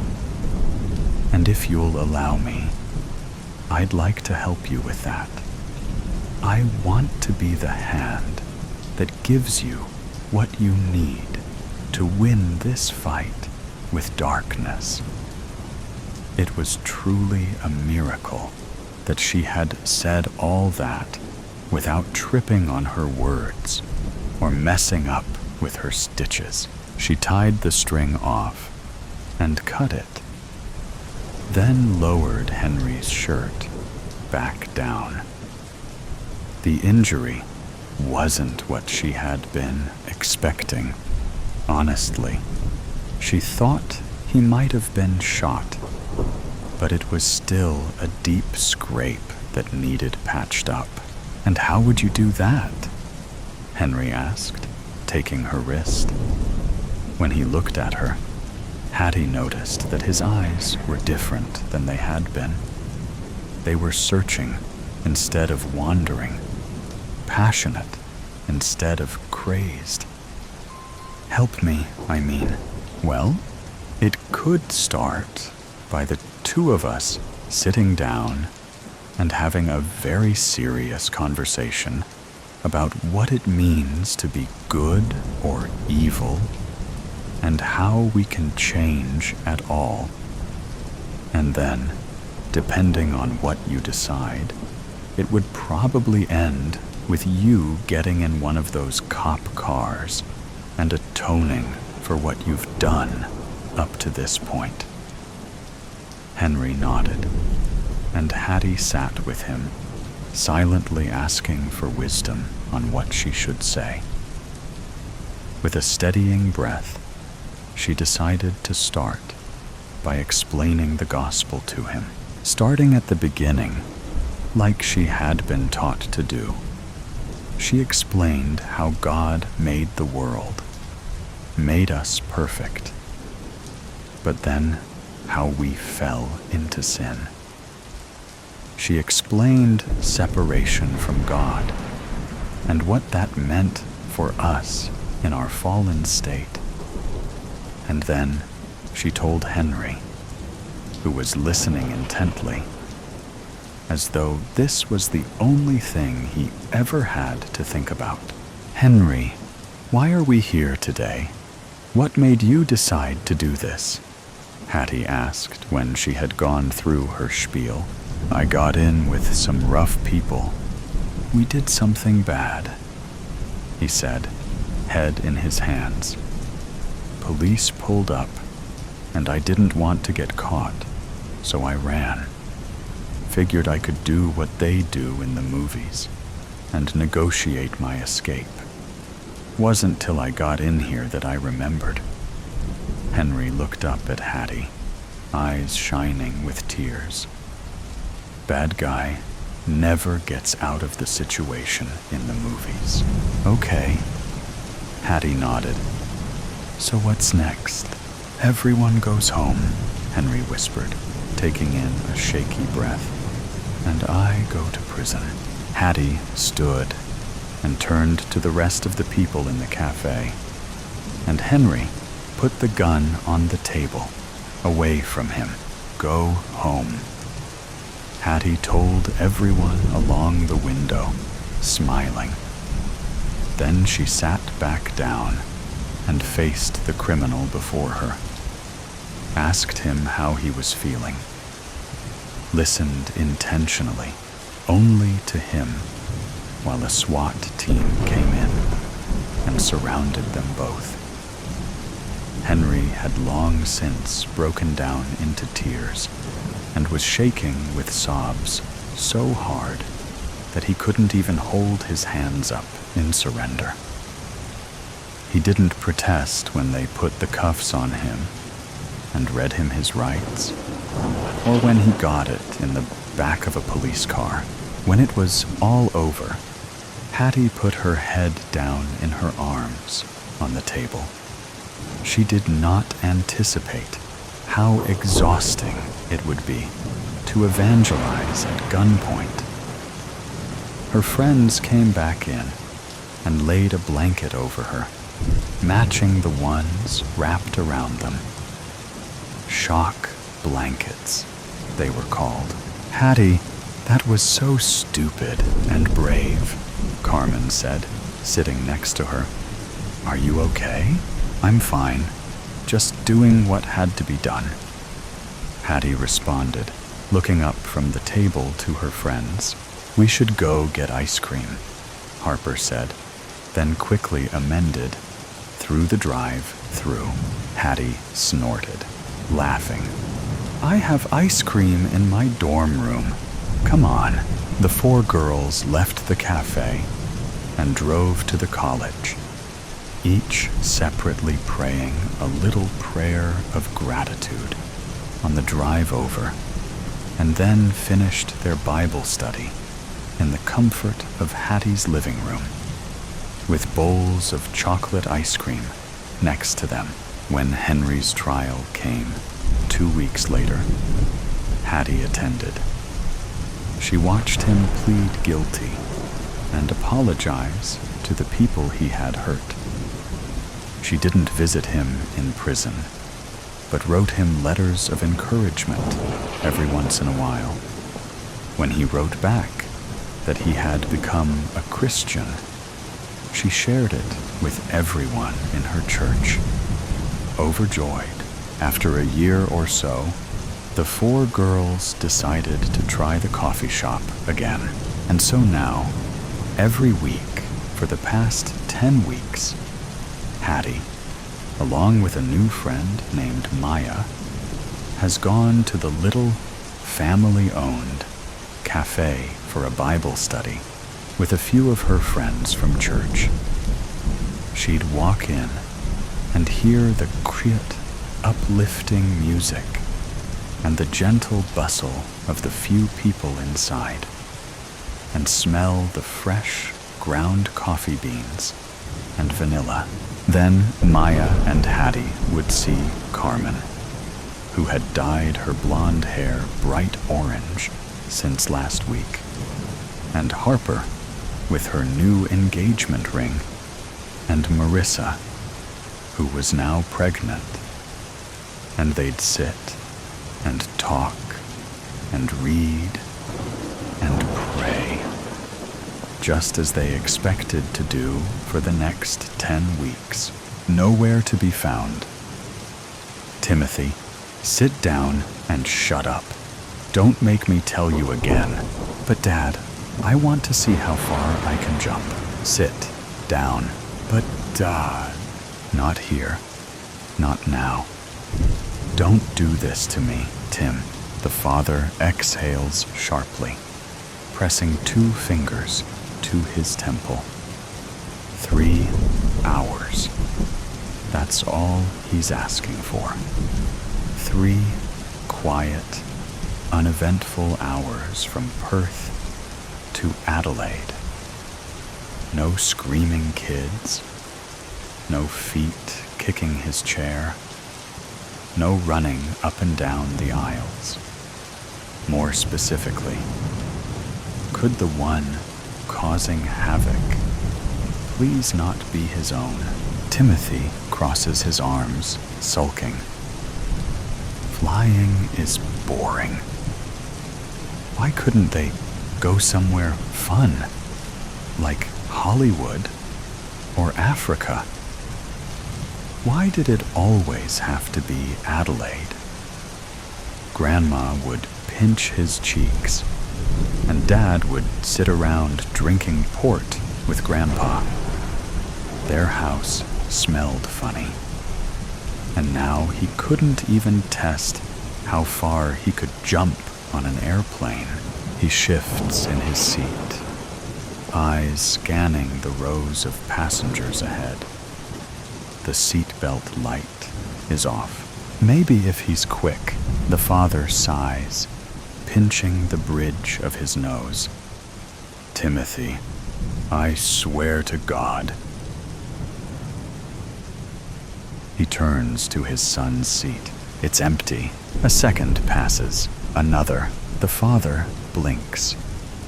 The air feels suddenly thick He turns his head slightly, expecting to see Timothy crouching in the aisle, giggling.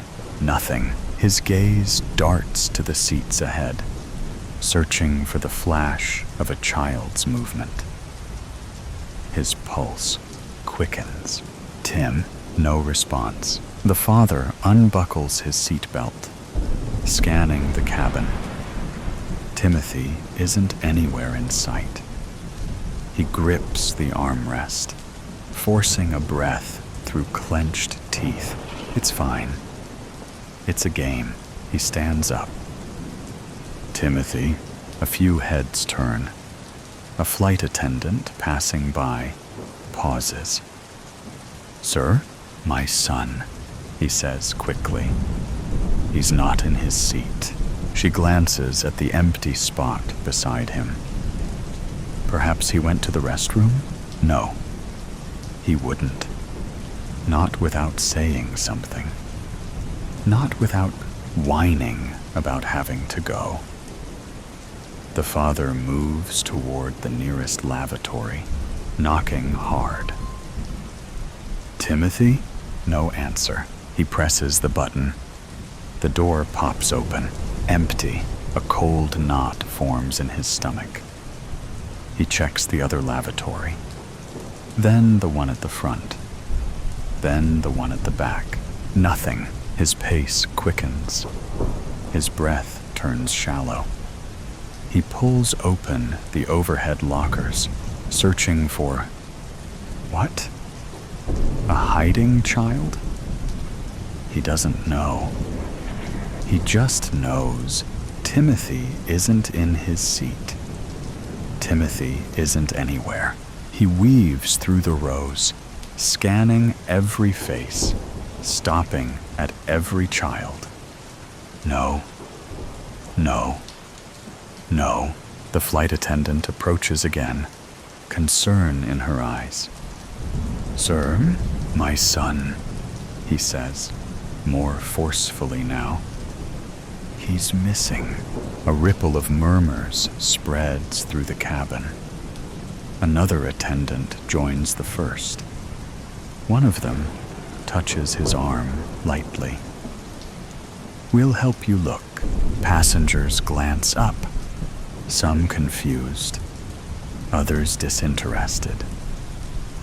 A man 2 rows back frowns and mutters, "I didn't see a kid sitting there." The father's head jerks toward him. "What?" The man shrugs. "I mean, I just don't remember seeing a kid. Thought you were alone." The father stares. His vision narrows. His heartbeat pounds against his skull. "What the fuck are you trying to do? Did you have something to do with this?" The man drops his head, regretting getting himself involved. "Sir," one of the attendants says, "please stay calm. Let's retrace everything. Your son was in his seat after takeoff?" "Yes." "And when did you last see him?" "Just now. Seconds ago." His voice is shaking. He doesn't care. "I was talking to him. I turned away for 1 second, and he swallows. He's gone." More passengers are watching now. Some look concerned. Some exchange glances. The father scans every face, searching for suspicion, guilt, anything. His breathing grows uneven. This isn't happening. Someone took him. Someone on this plane has his son. The attendants begin a quiet, methodical search. One asks passengers if they've seen a small boy. Most shake their heads. Some barely look up from their screens. The father doesn't wait. He moves faster, yanking back curtains, peering into crew areas, shoving open every unlocked door, The attendants murmur into radios. The plane feels smaller now, tighter. He searches again and again. Every seat, every row, every corner, nothing. His hands shake. His face is burning. He moves up the aisle, scanning the faces again. Who took him? A woman reaches out gently. Sir, please. Timothy, the father shouts, voice cracking. Heads snap toward him. Timothy, answer me. Nothing. His pulse pounds in his ears. He stumbles down the aisle, knocking against armrests. Tim. His voice is raw now, desperate. Timothy, where are you? He reaches the cockpit door, slams his fist against it. My son is missing. Someone has my son. The attendants pull him back, whispering reassurances that mean nothing. He shoves past them, back down the aisle. He checks the bathrooms again. He knows he already did. He does it anyway. He pulls down tray tables, looks under seats. Passengers murmur. Some watch with unease. Others look away. The man who said Timothy wasn't there stares at him blankly. The father stares back, fists clenching. He opens his mouth. But what does he say? That the man is lying? That his son was here, right here, and now he isn't? That his world is collapsing, and no one understands? Sir? An attendant says softly. Please sit down. The father sways on his feet. His head is pounding. Then, a shift. A sensation. The slight pressure in his gut. They are descending. No, the plane is landing. His breaths turn shallow. He turns toward the window. The ground grows closer. No, no, no. He grips the seat in front of him. His knuckles go white. Timothy is still missing. The wheels touch the runway. The plane slows. The overhead chime dings. Timothy is still missing. The seat belts click open. People stand. Timothy is still missing. The doors open. Light floods in. Timothy is still missing. The other passengers are standing now. The overhead lockers are popping open. Timothy is still missing. They have their bags and pushing past him. Exiting the plane, Timothy is still missing. He is the last one now. Sir, we need you to please exit the aircraft. The authorities have been alerted and are waiting to assist you in the terminal. Timothy is still missing. Where is my son? The Rougarou. Raylan Stone was installing a strut on a Toyota when I burst into the Texaco station. I ducked under the lift, slipped in a patch of oil, and cracked my head on the garage floor. Mais la, Delilah Jane. Are you pining for a concussion? The handsome Cajun scooped me up and set me on a stack of tires. He wiped grease off his hands and gently palpated the back of my head. You're not bleeding, Cher, but there's a lump. You might have cracked your skull.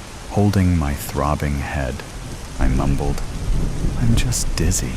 Why'd you bust in here like a rabid wolf was after you? Lucinda's missing. Lucinda Defoe? Isn't she your cousin? Yeah? Her foster mom said she didn't come home from the roller rink last night. That teenager's wild as a colt. This ain't the first time she's run off. That's why I've got to have my truck. A muscle vibrated in his lean jaw. It's not ready. Baton Rouge ain't bringing the new radiator until tomorrow. Then let me borrow something. Antoinette thinks that Mississippi River pirates got her. He threw back his head and laughed. Antoinette watches too much television. She swore that a UFO beamed Lucinda to Mars last year. And a few months ago, she told the sheriff that the Rougarou ate the girl. I shuddered, imagining the man-wolf. 8 feet tall, he had eyes like fire coals and teeth like a bear's. He hunted dogs and kids who wandered into the bayou. My headstrong cousin liked to sneak out there. Gambling with her life turned her on.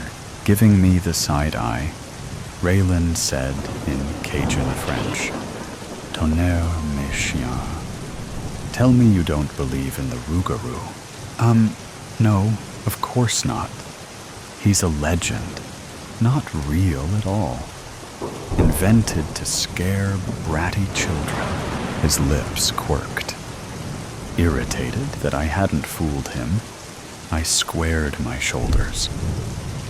I'm guessing that she's at the fish camp with Marcus. That's where she was last time. I need to bring her back. You're not going anywhere with a busted noggin. I fingered my skull and winced. It's sore, not busted. Have you met Marcus? Haven't had the pleasure.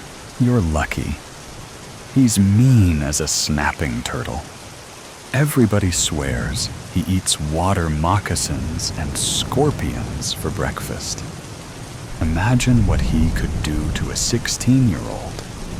Are you gonna lend me a vehicle or not? Sorry, I don't have a loaner. Muttering, I shoved myself off the tires and bumped into his hard chest. Steadying me, he smoothed a curl off my forehead. I leaned into his palm for an instant, and then stepped back. My friends said he was crazy about me, but he'd never even stolen a kiss. Raylan Stone was a Southern gent, a throwback to the days when a man left a calling card and asked your daddy if he could court you. I didn't have a daddy. Neither did Lucinda. I licked my lips and tried again. My cousins had nothing but bad breaks since her parents died. If she's with Marcus, she's with a critter as dangerous as the Rougarou. He sanded the beard stubble on his jaw with the heel of his hand. Look, I'd drive you if I could. But the mayor's coming to pick up the Toyota. I've got to finish the struts and rotate the tires by 5 o'clock. Tell her it's an emergency. Narrowing his dark eyes, he stepped forward and caught my chin. He stood rock still, his warm breath wafting over my face. I trembled, thinking he was going to kiss me. I wanted him to. Instead, he whispered, I was a medic in the army, not a neurologist. But I'd say you dodged that concussion. Your pupils are equal and react to the light. That's a hard head you've got, taking a hit like that on concrete. Yeah, my head's not made out of paper mache. I'm fine. Prove it. Let me see you walk the seam in the floor. Hoping he would relent about driving me, I traversed the crack like a tightrope walker, turned and came back. My head hurt, but I didn't wobble. Satisfied, his brows drawn in a scowl, he picked up a box wrench and twirled it through his fingers. All right, Cher, you win. I'll let you take old Jeb, go to the fish camp, and then come straight back. Deal, old Jeb? Oh la la. Raylan's rebuilt 1940. International Harvester was a thing of power and beauty. He didn't let anybody drive that truck. Maybe he was crazy about me. I resisted a sudden urge to kiss him. Go wait in the portico, Delilah Jane. I'll bring him around. Hurry before I change my damn mind. Its wiper blades flip-flopping over the divided windshield. The old truck rumbled into the portico a few minutes later. Raylan hopped out and cocked his fists on his narrow hips. You ever drove a double-wheel rear end? No, but it can't be all that different from my Ram truck. Different enough. You lock up the brakes, you'll skip the tires, and the rear end'll get away from you. Don't drive old Jeb over 40. Heavy rain's fixing to start. I'll drive him 10 under at all times. I swear. That'll be a first. You doing the speed limit. I put my foot on the wet running board and slipped. I fell backwards. As Raylan cupped my hiney to catch me, I heard him draw a sharp breath. Careful, darlin'. It's slippery when wet. Dieu. He slid his hands to my waist and boosted me onto the seat. I stole a look in the rearview mirror. Red cheeks, lawsy, an impish twinkle in his eyes. He said, I dropped a green diamond 214 cubic inch engine into old Jeb last month. Feel the vibration? That calfskin seat's kind of tickly, ain't it? Yes, the engine was vibrating a place I'd never admit to in 1,000 years. Or maybe it was a visceral memory of Raylan's hands on my tail. Oh la la, with hot pepper on top. The engine ain't broke in yet, so keep an eye on the tachometer as you run through the gears. Don't rev him up, you hear? I'll treat him like a baby possum. He snorted and shook his head. You don't have to go that far. Hey, let me adjust the rearview mirror for you. The dang thing likes to stick. As he leaned across me, his fingertips skimmed my thigh. He turned his head and gazed at me for several breathless seconds. I saw a muscle throb in his cheek and heat flash in his eyes. He positioned the mirror and stood back. Flushed from head to toe, I stared at the gauges as though I'd never seen anything so fascinating. Okay, see if Lucinda's out there, and then head straight back here. If she ain't at the fish camp, the sheriff can send the Cajun Navy after Antoinette's river pirates. I chuckled as he shut the door. Cranking the window down, I was about to wisecrack that he looked like a daddy sending his truck off to kindergarten.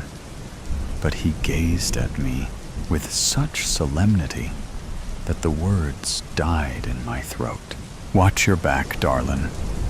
I don't believe in your rougarou. But if something were to happen to you, Nothing's gonna happen, and he's not my rougarou. I forced a laugh. That smelly old monster would make an awful pet. Looking even more solemn, he placed his warm hand on the back of my neck. You sure you know how to drive a big truck? Does a duck wear waterproof underwear? Watch me. His fingers tightened. I'd like to watch you, and not in duck drawers. Damn, woman, you wear that truck like Victoria's Secret. Whew, I flushed again, thrilled. Maybe Raylan Stone wasn't the gentleman I'd taken him for. Buckle up. There ain't a shoulder harness, but the lap belt will keep you from going anywhere. Not that you're gonna hit nothing, right? I touched 2 fingers to my eyebrow. Right. Don't worry about me. Frowning, he churned his hair with both hands. Quit worrying, Raylan. I'm calm as a clam. Calm as a clam fixing to be deep fried. I'll be back in 2 hours. I pushed in the clutch, eased into first gear, and drove into the rain. It wouldn't be long until dark. I was on the highway near the swamp when a lightning bolt snapped out of the clouds. It unleashed a torrent of rain. Within minutes, the deep ditches on either side of the highway overflowed. Rooster tails sprayed out of old Jeb's fenders and hit the windshield. The window fogged up. Blinded, I stopped to clear the glass with my sleeve. I glimpsed movement out of the corner of my eye. A huge black thing lurched out of the swamp and fixed a pair of glowing red eyes on me. The rougarou. I jammed the gas pedal to the floorboard, not looking back, not looking aside, looking only through the foggy windshield and screaming, screaming, screaming. As I shifted into second, the rear end broke loose. I jerked the wheel in the direction of the skid and felt the truck catch up. But then I skidded the opposite way and overcorrected. Storm water snatched old Jeb toward the ditches as we reeled back and forth. Waves exploded over the hood. Steam boiled out of the engine, black smoke pouring out of its stacks. A dump truck appeared in the mirror. Roaring like a bear, it smashed into us. Old Jeb spun a 360 and sailed into the ditch. Sudden deceleration. My hips snapped against the lap belt. My knees slammed into the dashboard. My forehead bounced off the steering wheel. Dark water rose over the hood and sprayed in around the windows and door seals. It boiled out of the dash, the air vents, the gas pedal, the floorboards. The ammeter glowed bright red, and then the turbid water snuffed it out. The cab submerged. Locked in a cold, black tomb, I fought to unbuckle the seatbelt. Water rose to my chin. Choking, I struggled for air. White-hot knives stabbed my chest. I heard a dog barking, and then a gruff voice. Get to the air pocket, or you'll become a ghost like me. The seatbelt buckle popped open. I pushed off the steering wheel and hit my head on the roof. found the air pocket, sucked sharp, terrified gulps of oxygen. Old Jeb groaned and nosed deeper into the ditch. I fumbled for the door handle.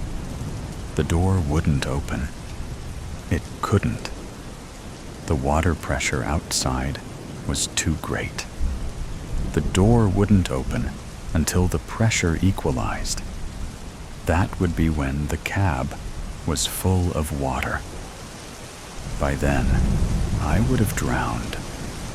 Raylan Stone would tow the truck out and stare at me in disapproval. I'd promised not to hurt old Jeb, dragging in a lungful of air. I ducked underwater and tried to grab the window crank. The freezing water struck my head like a hammer and knocked the air out of my lungs. I caromed to the ceiling and hit my head. I can't do it. It's too deep. It's too cold. I can't get out. I'm gonna die. Something appeared in the darkness. Brown fur, claws, teeth. I felt the Rougarou touching me, breathing on me. I screamed in mindless terror, rolled down the window. Golden eyes, a white bib, and speckled paws appeared. It was the little brown dog that I'd lost to the Rougarou when I was 5. Barks pushed my head underwater and guided my frozen hand to the crank. Together, we rolled the window down. Get out, Delilah Jane. Go. My face hit the ditch bank. It was too close, choking off escape. I was underwater. My lungs burned. I had to take a breath. If I did, I would drown. If I didn't, I would suffocate. I would die no matter what I did. I'm gonna bite you. Sudden, sharp pain in my butt. I spasmed, twisted, heard my scream carry away my last breath. My head broke out of the water. I clawed the bank, shoved my feet against the truck, and crawled onto the flooded road. Coughed, sucked cold wind. Where was my dog? The rain stopped, as though someone had flipped a switch. Low in the northeast, the wolf moon was waxing full. Tonight, the Rougarou would reach his zenith of power, its diesel engine roaring. The dump truck crested the hill. Tires squalled, and a shadow rushed at me. I saw the head of a wolf mounted on the massive, black-furred body of a man. I turned to run. The Rougarou stabbed my back with his claws and sank his canines into my neck. Sterile white room. White blanket trapping my legs.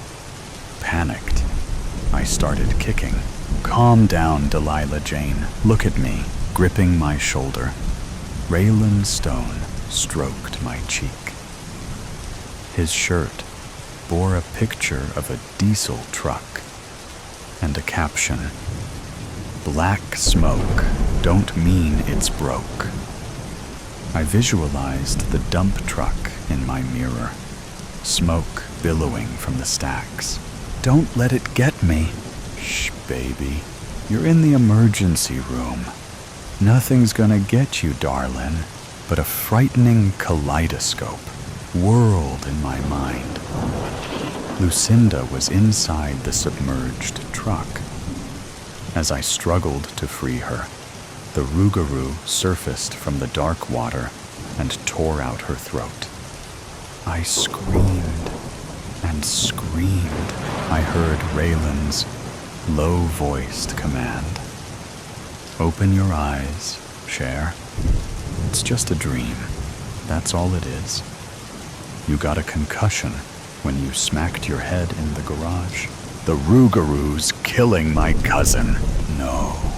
The sheriff picked her up at the fish camp. You had a bad dream, baby. Just a bad dream. It's over. I covered my face and wept.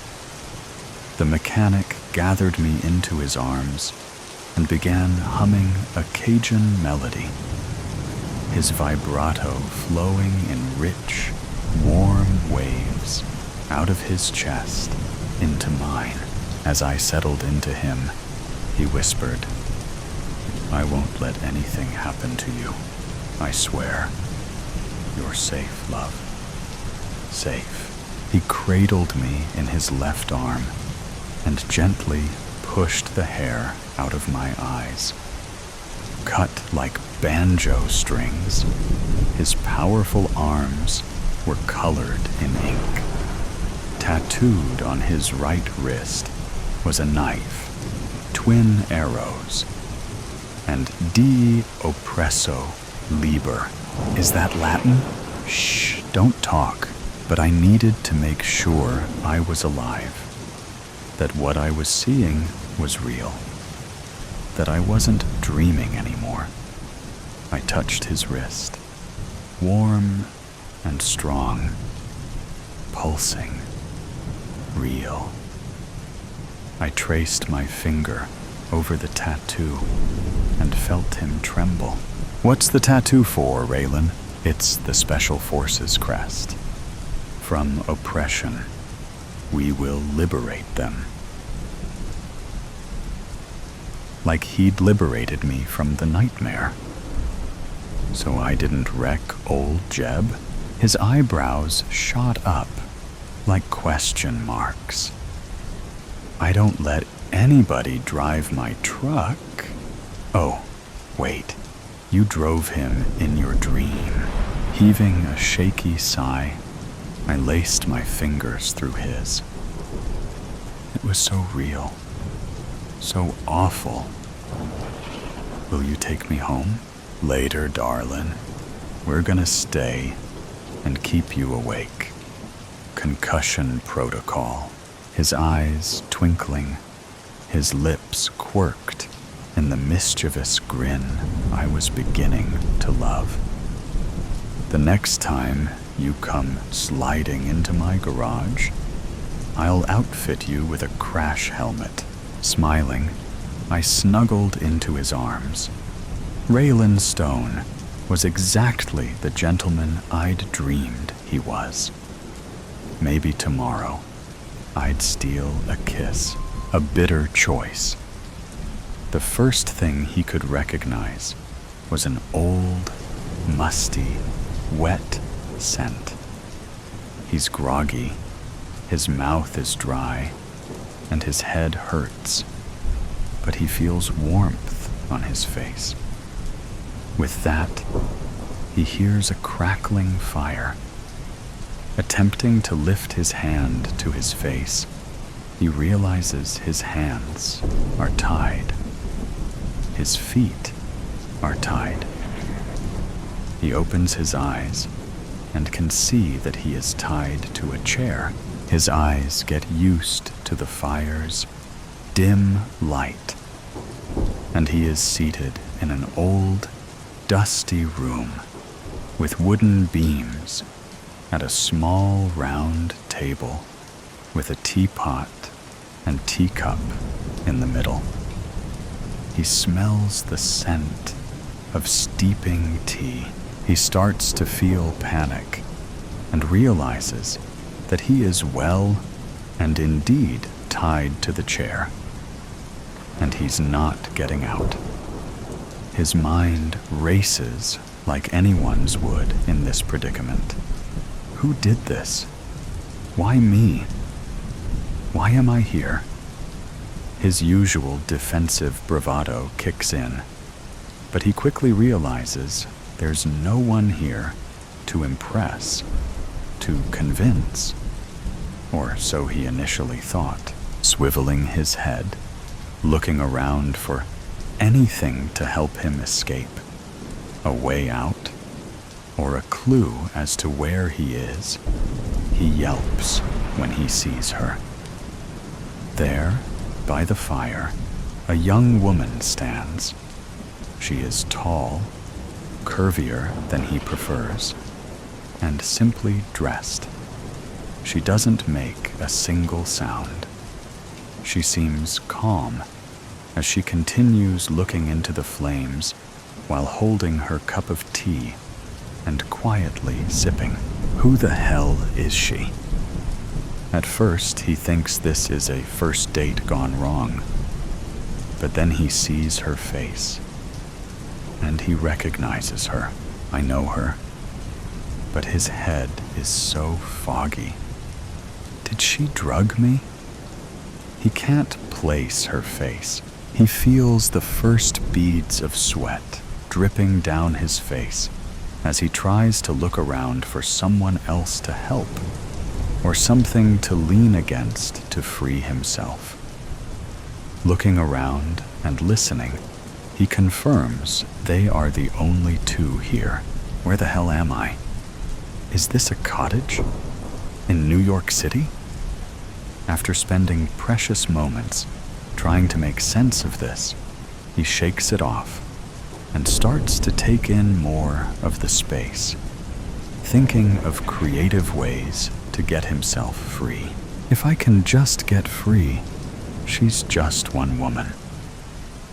He thinks to himself, I've managed worse.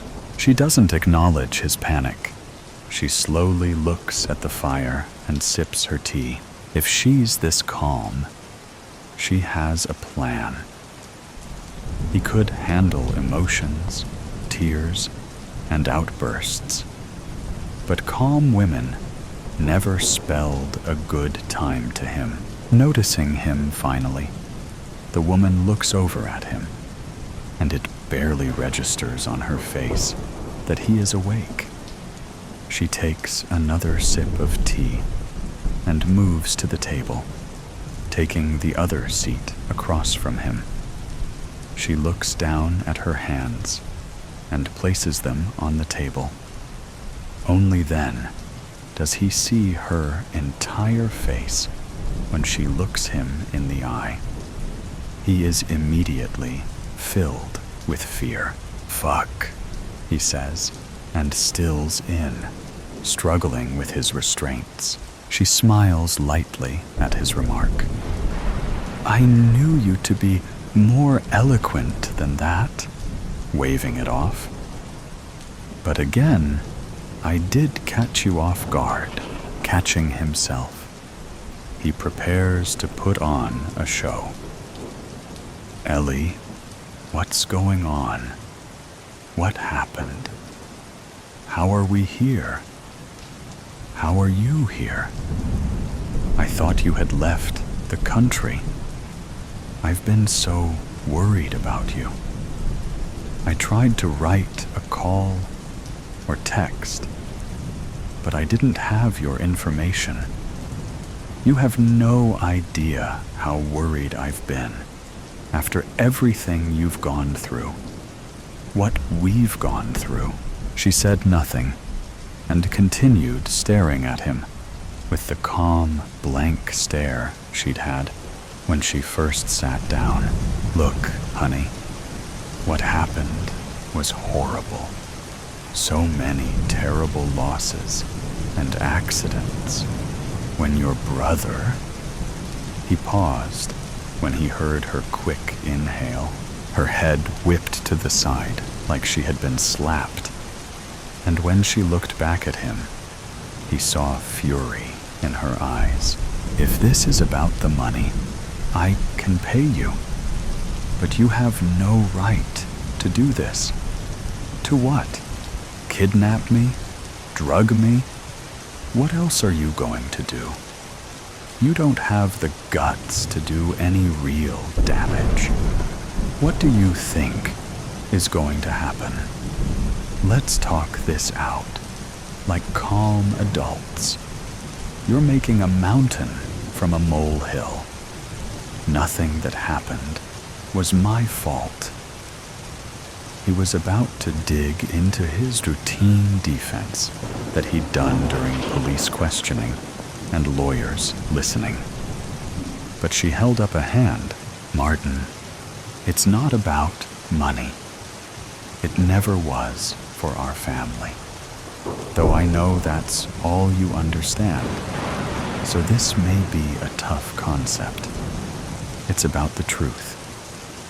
She stands slowly, gracefully grabbing the teacup and placing it before him, pausing to take a look at him. The first proper look she's taken of him in 5 years since everything happened. You'd think with all that money, you'd have taken better care of yourself. She moves the tea kettle closer to the cup and settles back in her chair. I was surprised how big you've gotten. I'm grateful I got the extra rope. Otherwise, you wouldn't be so snug and cozy on that chair, she said, sitting back and putting her hands in her lap. Martin looks at the teacup. It's empty. Then he looks at the tea kettle. He can see steam rising from the spout and smell tea. He looks back at her and sees that she has a calm, serene smile. "What the fuck do you want, Ellie?" he says, defeated, realizing he will have to play whatever game she has set up and outsmart her, like he does with everyone. "I've made you a soothing tea, but I want to tell you a story first," she says. And he sees a brief shadow of darkness across her face. Was it a shadow? Or is it her anger? Either way, it can't be good. She takes a deep breath and begins her tale. There was a family, a happy and loving family. They weren't perfect. No one was. But they were happy. A mother, a father, a daughter, and a younger brother. They had been building a nice estate as a family since her brother was back from college, and their daughter was running their company business. Combined, their wealth was not something to write to the Times about, but it afforded them a lifestyle and attention. They were comfortable, happy, giving much back to their community, and always the first people to help those in need. Reaching back for her own tea, she sipped. Then a man introduced himself. The man saw that their kindness and eagerness to help were things to be preyed upon and taken advantage of. "That's where you come in, Martin," she said, leaning her elbows on the table and putting her head in her hands. He could tell she was comfortable, so he listened, waiting for his time to strike. This charming, crass, but witty man came to this family with an opportunity to do so much good. You did your homework there, didn't you, Marty? Knowing my father had been dying to help those less fortunate in other parts of the world, but didn't have the gift or health to travel like he'd like. So you offered your assistance. She continued, "Look, your father was an adult and made a decision he shouldn't have. It's not my fault he was as gullible as he was fragile in health." Martin interjected, but it didn't move or ruffle her as he hoped.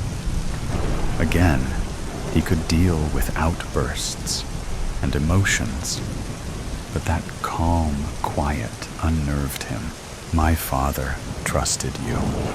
He gave you a sum of money the first time. I don't want to know how you substantiated the positive works the money did for those families, she said, leaning back and drumming her fingers on the table. AI has come a long way these days. It's not my fault he couldn't see the flaws. He tried to add that charm, but failed because he kept looking back at the tea. Is it poisoned? Is she going to kill me with the teapot? Seems a bit violent for her, he thought. But he'd been surprised by her already. She scoffed at his remark. You continued to take his money and show these manufactured images and proof of goodwill for 2 years, until he gave you access to our funds without knowing you had cheated him. You promptly drained those funds, millions of dollars, and disappeared, funneling the money to an untraceable account. No court would mandate a warrant or search for you. Again, sweetie, it's not my fault your father was an idiot, and you could have stopped him, he said, thinking the sweat from his palms could help loosen the rope around his wrists. She went on.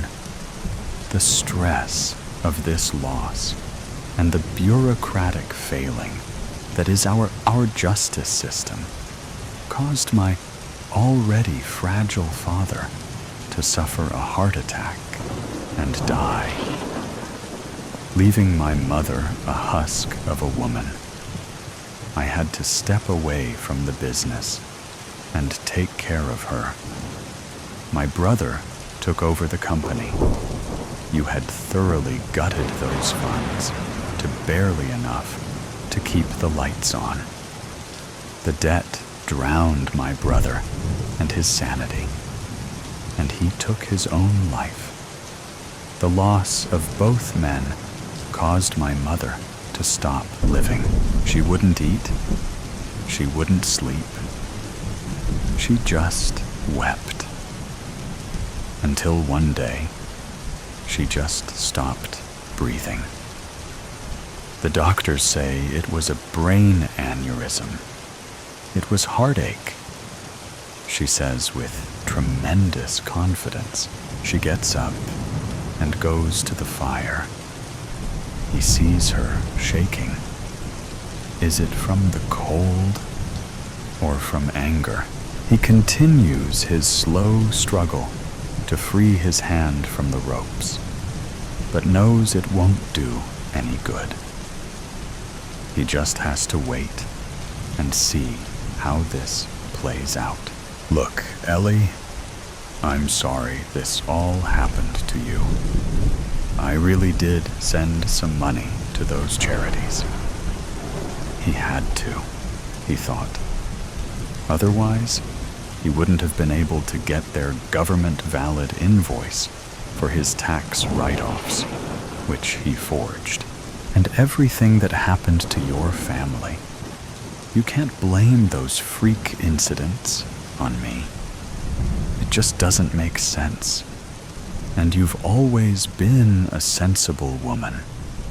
Let's just talk like adults, and we can find the reason behind all this. He began preparing more excuses, but he saw that she didn't even react. She took a slow breath while staring into the fire. You ruined us for nothing but greed. He didn't know what to say, so she turned and stared at him. For greed, she whispered. Taking her time, she returned to the table and picked up the teapot. Keeping eye contact with him, she poured the tea into the cup. She placed the teapot back down on the table. Stepping behind him, she stills.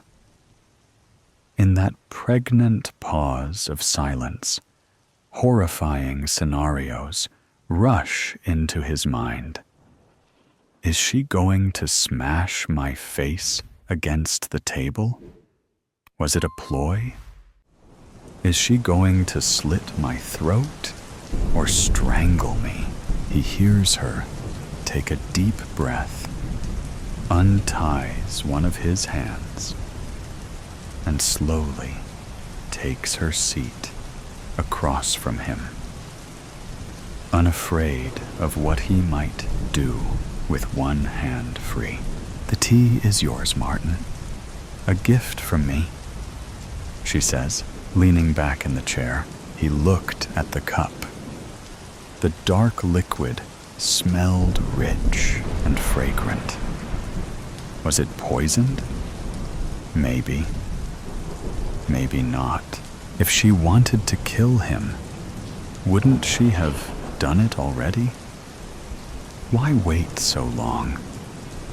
Why all the dramatics? Was she testing his conscience? Joke's on her.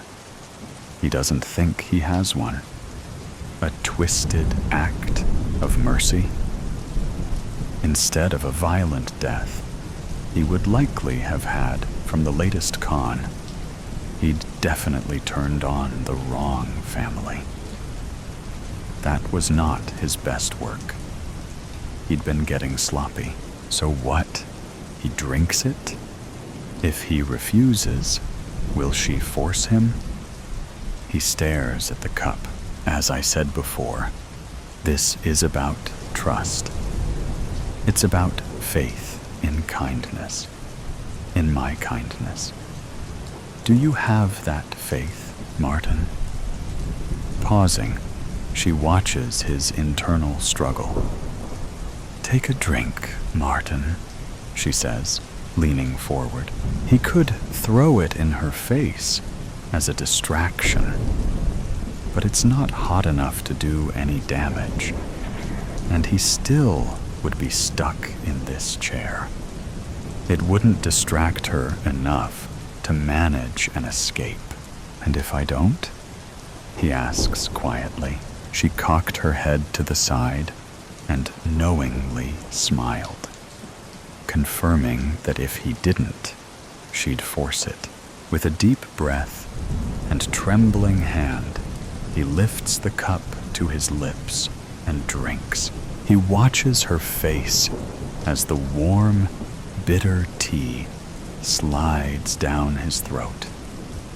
He stares at her as he waits to feel anything. His heart pounds. Is this it? Or is it nerves? What else will I start feeling? Throat burning? Organ failure? Ellie watches him in silence. Her expression is unreadable. 1 minute passes, then another, and another. He feels no pain. Was there even any poison? Was it just tea? He laughs nervously with relief. He can feel sweat dripping from his face. That's it? That was your big revenge? Making me squirm and sweat? Sneering at her. I knew you didn't have it in you. Weak. Just like your whole family. Ellie smiles and leans closer, whispering, Who said the poison works fast? Martin's smug smile falters. He looks at the cup, the back at Ellie's serene face. What do you mean? He blurts out between panicked breaths. She stands and picks up her coat, and he sees her demeanor change to light and easy. Some things take time, Marty. She pauses and smiles at him. It could be days, It could be weeks. It could be in your sleep. It could be during your favorite meal. And it causes a devastating reaction. It could be tomorrow in a crowded room. You'll just have to wait and see and hope. She tosses a kid's Swiss Army knife on the table and walks out. He stares at the closed door in horror. He's alive, for now. But for how long? The fear will never leave him. With every meal, every sip, every breath, he will wonder if it will his last. Do not step on the blue. Obsessions are insidious. They take root in the mind like a silent poison, creeping into every thought and distorting our perception of reality. They tug at us like an unseen current, pulling us away from the shore of reason, dragging us into dark waters where escape becomes a distant memory. Slowly, they drive us toward reckless decisions, choices that harm not only ourselves, but ripple outward, touching everyone we care about. Norman Sykes walked the coastal road, the sea stretching endlessly beside him. The soft murmur of the waves was a lullaby, hypnotic and soothing. As he passed a weathered sign, something stopped him. He took a few steps back, brushed a stray lock of hair from his eyes, and read it again. Do not step on the blue. That's odd. It usually says, do not step on the grass, he murmured, his voice barely above a whisper. His gaze wandered instinctively toward the sea. Countless tangerine peels floated aimlessly on the surface, moving in lazy, slow circles. His breath caught. Then he woke with a jolt, his heart thudding violently in his chest. The same dream. Again, at 50, Norman had spent much of his life trapped in the clutches of obsession. He twisted door locks over and over, checking them again and again until certainty, that cruel illusion of control, settled in. There were mornings when he turned back mid-commute to ensure he hadn't left something behind, arriving late to work, to appointments, perpetually out of sync. But none of his compulsions held the weight of this fixation that had sprouted from a dream. It wasn't fear, it wasn't terror, but for reasons beyond his grasp. It consumed him. Without thinking, he began avoiding anything blue. His favorite navy suit, long tucked in the back of the closet, was now hidden away. The blue blankets he once loved were packed into storage. He even took down paintings that had a hint of blue, as if erasing the color would free him. But the dream did not relent. One evening, as he mentally cataloged every trace of blue still clinging to his life, his eyes fell on his reflection. And there they were, his deep, piercing blue eyes staring back at him. Once they had drawn people in, captivated them. Now they repulsed him. A few hours later, Norman walked out of the ophthalmologist's office, his new black contact lenses hiding his gaze. He then bought a pair of brown-tinted sunglasses to dull the sky's unrelenting blue. It helped. A little. Blue was fading from his waking world, but it still haunted his dreams. The nightmares continued, night after night. One day, exhaustion took hold of him. His legs trembled under the weight of sleepless nights. He found a bench at the edge of a park, collapsed onto it, and checked the time on his phone. He should have been at work hours ago. His eyes were sore, aching from lack of rest, from the black contact lenses that felt like foreign objects against his eyes, pressing into his very soul. He hadn't taken them out in days, and the constant pain was a reminder of the obsession that had consumed him. He had always believed control was the answer. If he could just manage his thoughts, his actions, he could maintain order. The faint echoes of his dream lingered. The blue, the tangerines, the sea, strange but familiar, all-consuming. He walked on, each step heavier than the last. Shops, people, the noise of the city, it all passed him by. He was lost, trapped inside his own thoughts, unable to escape. At a street corner, he saw a vendor with a cart piled high with tangerines. His chest tightened. The sight of them made his skin crawl. He couldn't breathe. Without thinking, he rushed forward, his foot swinging violently to kick the cart over.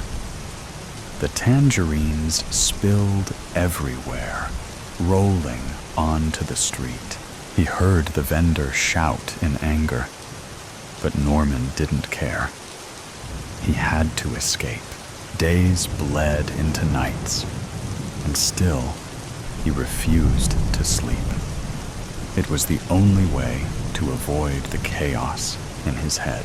Then one morning, as he drove to work, exhaustion gnawed at him. His eyes burned, both from lack of sleep and the contact lenses that hadn't been removed in days. The pain was unbearable. He stopped at a red light, gripping the wheel, rubbing his aching eyes. Behind him, impatient horns blared. He assumed the light had turned green. Half blind, he pressed the gas pedal. His foot felt heavy, disconnected, as if it didn't belong to him. The world before him seemed to warp and ballad, the street stretching out like a mirage. It happened too quickly for him to react. He never saw the van, brimming with tangerines, rounding the corner, nor did he realize the honking wasn't for him. The driver of the van swerved violently, trying to avoid him, but it was too late. The collision was brutal. Norman didn't even have time to brace himself. The crash threw him back in his seat, the airbag bursting in his face with a deafening pop. His head rang, his vision blurred, but it didn't matter. His mind was elsewhere. Tangerines exploded onto the pavement, tumbling into the sea. They bobbed weightlessly on the water's surface, like fragments of his dream. Somehow real. A motorcycle became entangled in the crash. Its rider hurled onto the counter of a small paint shop. Norman barely registered the chaos around him. It was too much. A bucket of paint flew through the air, landing in the grassy park nearby, right beside a sign that Norman had passed countless times before. A sticker on the bucket read, "Blue." The sign split in two, crashing to the ground next to the bucket. A shattered reminder of everything Norman had been avoiding. It had never made sense before, but now it felt like an undeniable truth. Had anyone been there to read it, they would have seen the warning. Do not step on the blue, the edge of a moment. With squealing tires, the bus slowly came to a stop, its doors groaning open. Abby's first step after the long journey felt weak. Her shoes crunched in the snow as she looked around and slung her bag over her shoulder, her breath curling in the crisp December air. The familiar sight of her childhood town, a quiet corner of North Carolina, had hardly changed in the years she'd been away. Christmas lights flickered in the windows of the small brick houses, and a gentle dusting of snow clung to the evergreens lining the main street. Home, she thought, although it hadn't been a home to her for years, and it certainly lost that feeling long ago.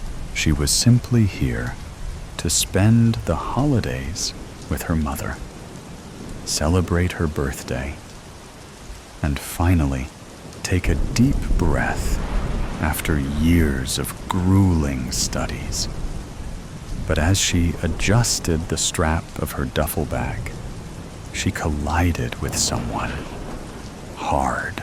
The road was slick with fresh snow, and Abby's boots failed to find purchase. She slipped, her arms flailing as gravity yanked her down. She hit the ground with a thud, snow seeping into her coat. "Ow!" she muttered, wincing. Before she could move, a pair of strong hands reached out to help her up. "You okay?" The voice was warm, concerned. Abby looked up. Irritation flickered through her until her brain caught up to what just happened. She froze. The man before her was impossibly familiar. His sharp blue eyes, the dimple in his cheek as he frowned. It was as if she were staring at one of the few old photographs she kept of her father. Luke, a man she never knew. Her father who left her and her mom so soon after Abby was born. It couldn't be. This man looked no older than 30. Her father, if he were alive, would be nearing 60. "Are you okay?" the man asked again, still with a firm grip on her shoulders, as if she might collapse again if he let go. Abby struggled to find words. I think so. Let me get you a coffee. That'll help." Unable to object, and with her thoughts spinning, she found herself following him into a small coffee shop she didn't recognize. Was this new? Had she just never noticed it before? The place had an old-fashioned charm, with a jukebox humming softly in the corner. and a menu written in looping cursive script. "Hi, Luke. What can I get you today?" The girl behind the counter smiled warmly. He ordered 2 cups of steaming black coffee, while Abby sat down at a small table by the big window. She looked outside at the snow-dusted street, the glowing Christmas decorations, the town she knew so well. Yet something felt different, familiar, but not quite right. "I'm Luke, by the way," the man introduced himself as he set the cups down. Yes, she heard that. But she wasn't processing it. Abby's stomach twisted. "I'm Abby." "That's a pretty name. Are you from here, Abby? Or just visiting?" The small talk momentarily distracted her from the gnawing sense of unease. "A little bit of both, I guess. I was born here, but moved away when I went to college." He nodded, sipping his coffee. Abby studied his face. The only pictures she had of her dad were old and grainy. Not much to go on. But this man felt so eerily familiar. Maybe a long-lost brother? A cousin? Someone with an uncanny resemblance to her father? Maybe this was the reason her dad disappeared so suddenly after she was born. Maybe he was the reason. She cleared her throat, trying to form a coherent sentence. "So, what about you? Are you from around here?" "Yeah, born and raised." "And what do you do?" Abby needed to know more. "Nothing much to tell. I work odd jobs here and there, but I'm trying to find something more permanent. Maybe move to a bigger place next year." They each took another sip of coffee. Abby glanced around again. She didn't recognize the people in the cafe. The decor seemed off, more old-fashioned. Then something else struck her. "I don't recognize this place," she muttered, almost to herself. Luke heard her. "Really? It's been here forever. Maybe I just never paid much attention," she said, forcing a small smile. "You should. It's a great place." He laughed suddenly and pointed toward the jukebox in the back. "That's where my wife and I shared our first kiss. We're expecting a baby girl any day now." Abby blinked. Oh, she couldn't help but smile at the small anecdote. He even blushed slightly. "Sorry, I don't know why I just said that." His voice lowered. Now it was his turn to study her. There was something about her. The same blue eyes as his. But her hair, light and wavy, falling in big waves around her shoulders. "You remind me of her," he said, realizing it. Abby's fingers tightened around her cup. "Oh, my wife," he said, his voice softer now.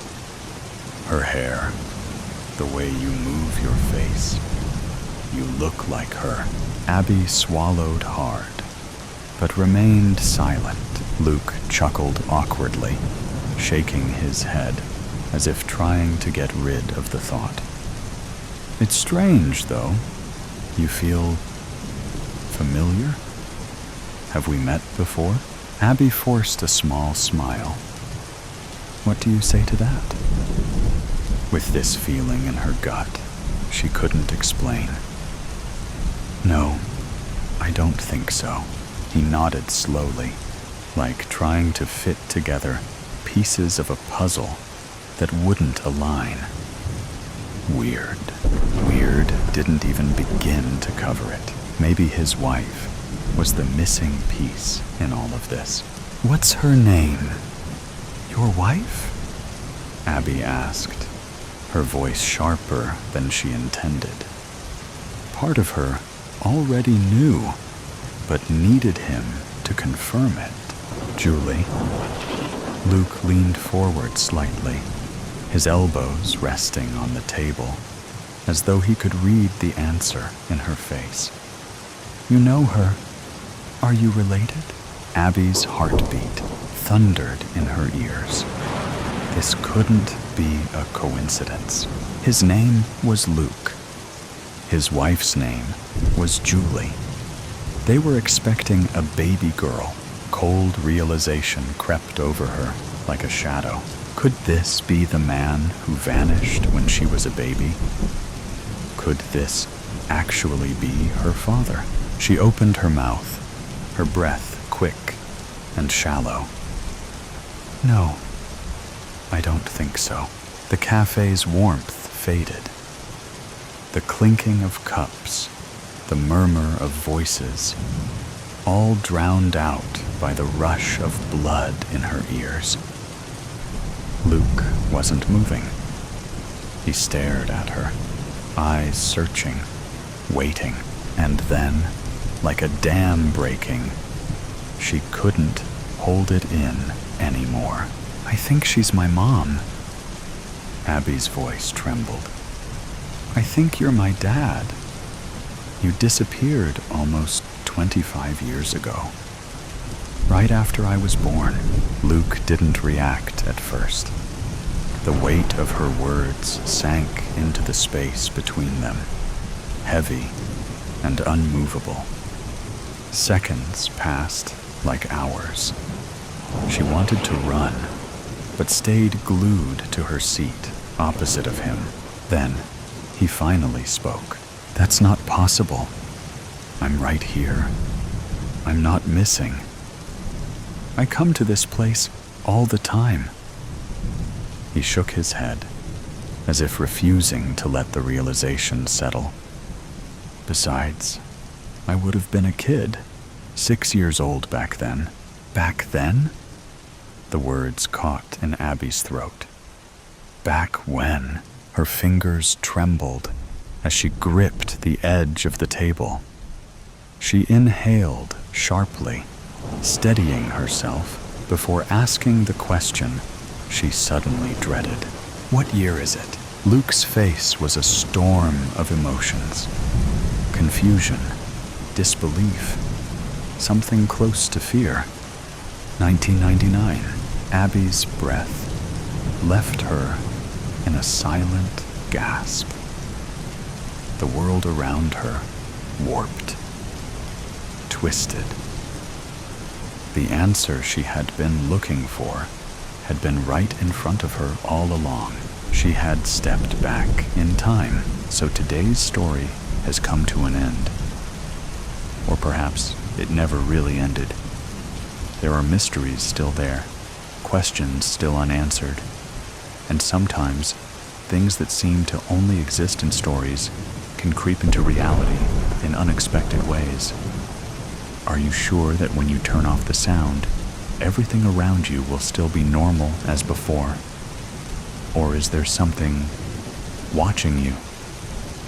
Either way, always remember that these are just stories, or at least we want to believe that they are. If you like moments of suspense, tension, and breathlessness, don't forget to follow me so you don't miss the next stories. And next time, when you come back, make sure you are ready, because what awaits you may be even scarier than you thought. See you again, if you still have the courage to continue listening.